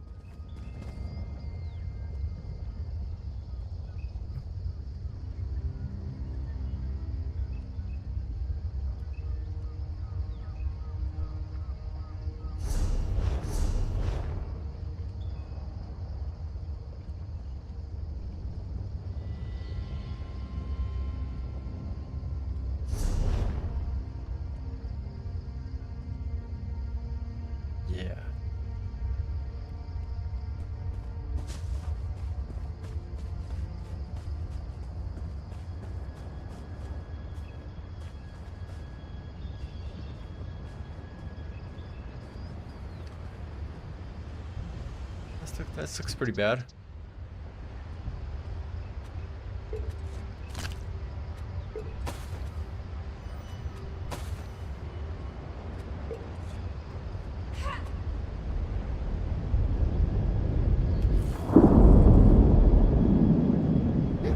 Oh.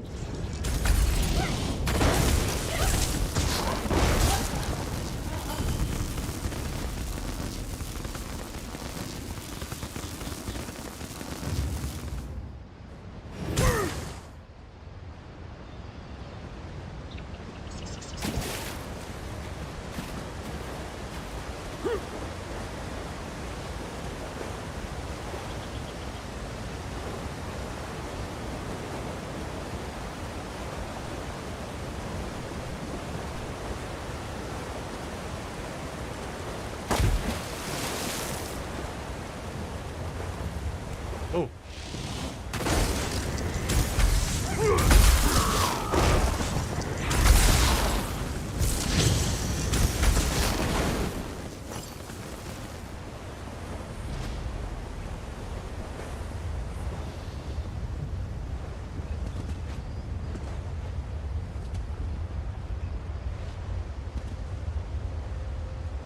Yep. Screenshot.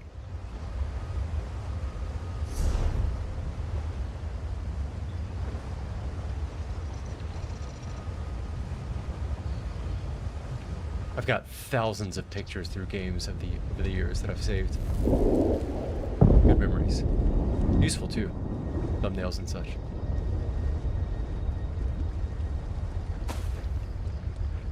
Gives me unique imagery that nobody else has.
Kill Guts Ripper? Excuse me? Who? That guy.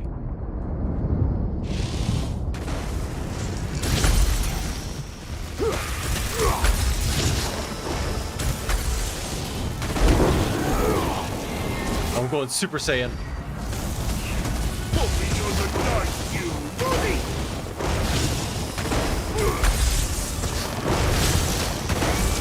Super Saiyan.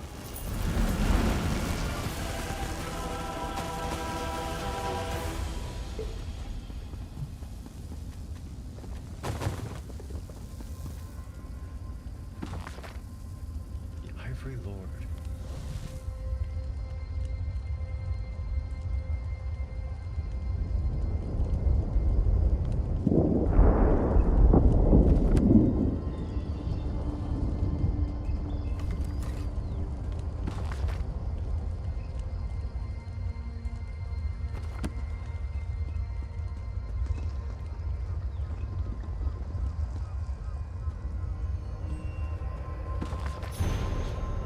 How the Kwama lost his shoes.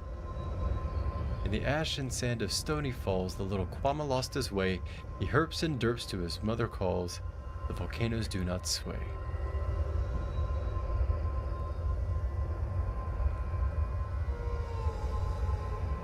A Kwama-themed kids book. Well, well, well. Oh. What do we have here? Sir, my apologies. They were very inviting looking. Puppy killer? Come to steal me books? What? Who? Where? What? When? Sometimes why? Speak up! Honesty is the best policy, as far as you know. Yeah, his flavor of madness is a little too goofy for me. I appreciate what they were trying to go for previously. I wish they had stuck with the more psychological kind of madness rather than silliness. Shalidor? Ho ho! That pompous Nord and I go way back. I know what he wants. Indeed I do. Ha! His island. He wants to steal it back. How I love a challenge! Now where's the sport in that? I tell you what, I'll give you one book in exchange for your heart or lungs. Your choice. No, wait, I have a better idea. Let's have a contest. A contest wrapped in a mystery with an enigma glaze. Oh, what fun we'll have! What a kind of contest? A few tasks, the odd death trap. Nothing so difficult as, say, reassembling the Staff of Chaos or rebuilding the Numidium. Take the first book, Puppy Killer, and I'll give you an additional book for each test you pass. Are you game? I suppose it's a deal. Excellent! Cheese and cabbage for everyone! I can't wait to see the look on his face. If it's precious enough, I might hang it on the wall. Ah! Oh. What's the meaning of this? Sheogorath! You remember. Ah, Shalidor. You never ride, you never visit. Just now I made a deal with your lackey here. How long have you wanted those books? Eternity? Your deals are hardly fair. What farce have you contrived this time? Think of it as an adventure! Ha! And don't worry, I've got a surprise for you too. I put a tiny curse on these books, just a small one. Long story short, Shal, you can never read these books. Curse you, mad god! Boring! Be more imaginative, Shal. Like, curse you, mad god! May you become cheese eternally gnawed by skeevers! Unfortunately, I have no more time for constructive criticism. Do stay in touch. Butterflies. Curse the mad god. I don't know what game he's playing with you, but I do know the stakes. We got one book. That's true. Though without my help, it will take Velast considerably longer to translate it. I'll send you back to Tamriel then. Are you ready? I'm game. Let's go.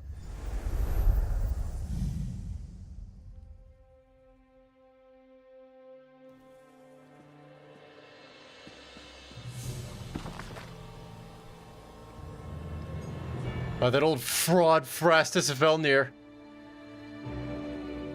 Nobody likes this guy.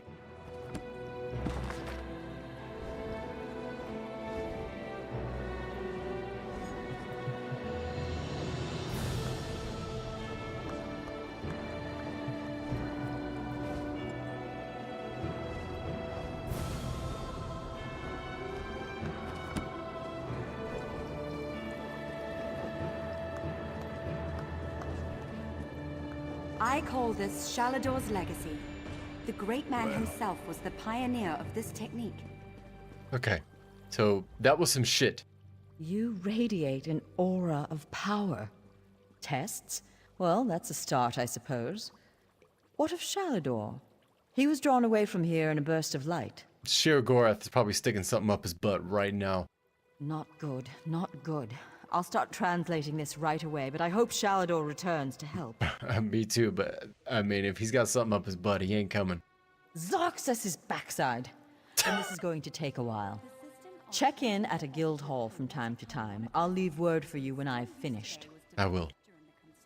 In the meantime, keep an eye out during your travels. There are many lost tomes scattered throughout Oh, that's Tamriel. trash. Who knows? Any one of these books may help us restore... Pardon me, I must begin this translation. These... Terrifying, isn't he? The will and attention of a child with the power of a Daedric prince. Is he always like that? Well, look on the bright side. You're still upright on two legs. You're not inside out or bright purple or afflicted with new angry limbs. It could be worse. I really want to like Sheogorath, but I think they're too heavy-handed with the Now, I know goofiness. some of you are wondering why I ban necromancy in my classroom. Well, hello. Trust me, the smell alone is worth steering clear.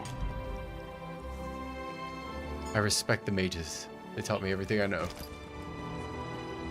Don't let this theory of non-conjoined thaumaturgic vectors throw you. It's really quite simple. All right. I think I'm going to wrap this stream up. It seems like everybody left just as well. I'm going to take a break. Perfect time to do so.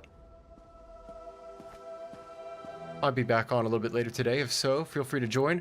We're going to keep wandering around and fleshing out this character. Although, I just noted that guy's name, the fraud Phrastus of Ellen here.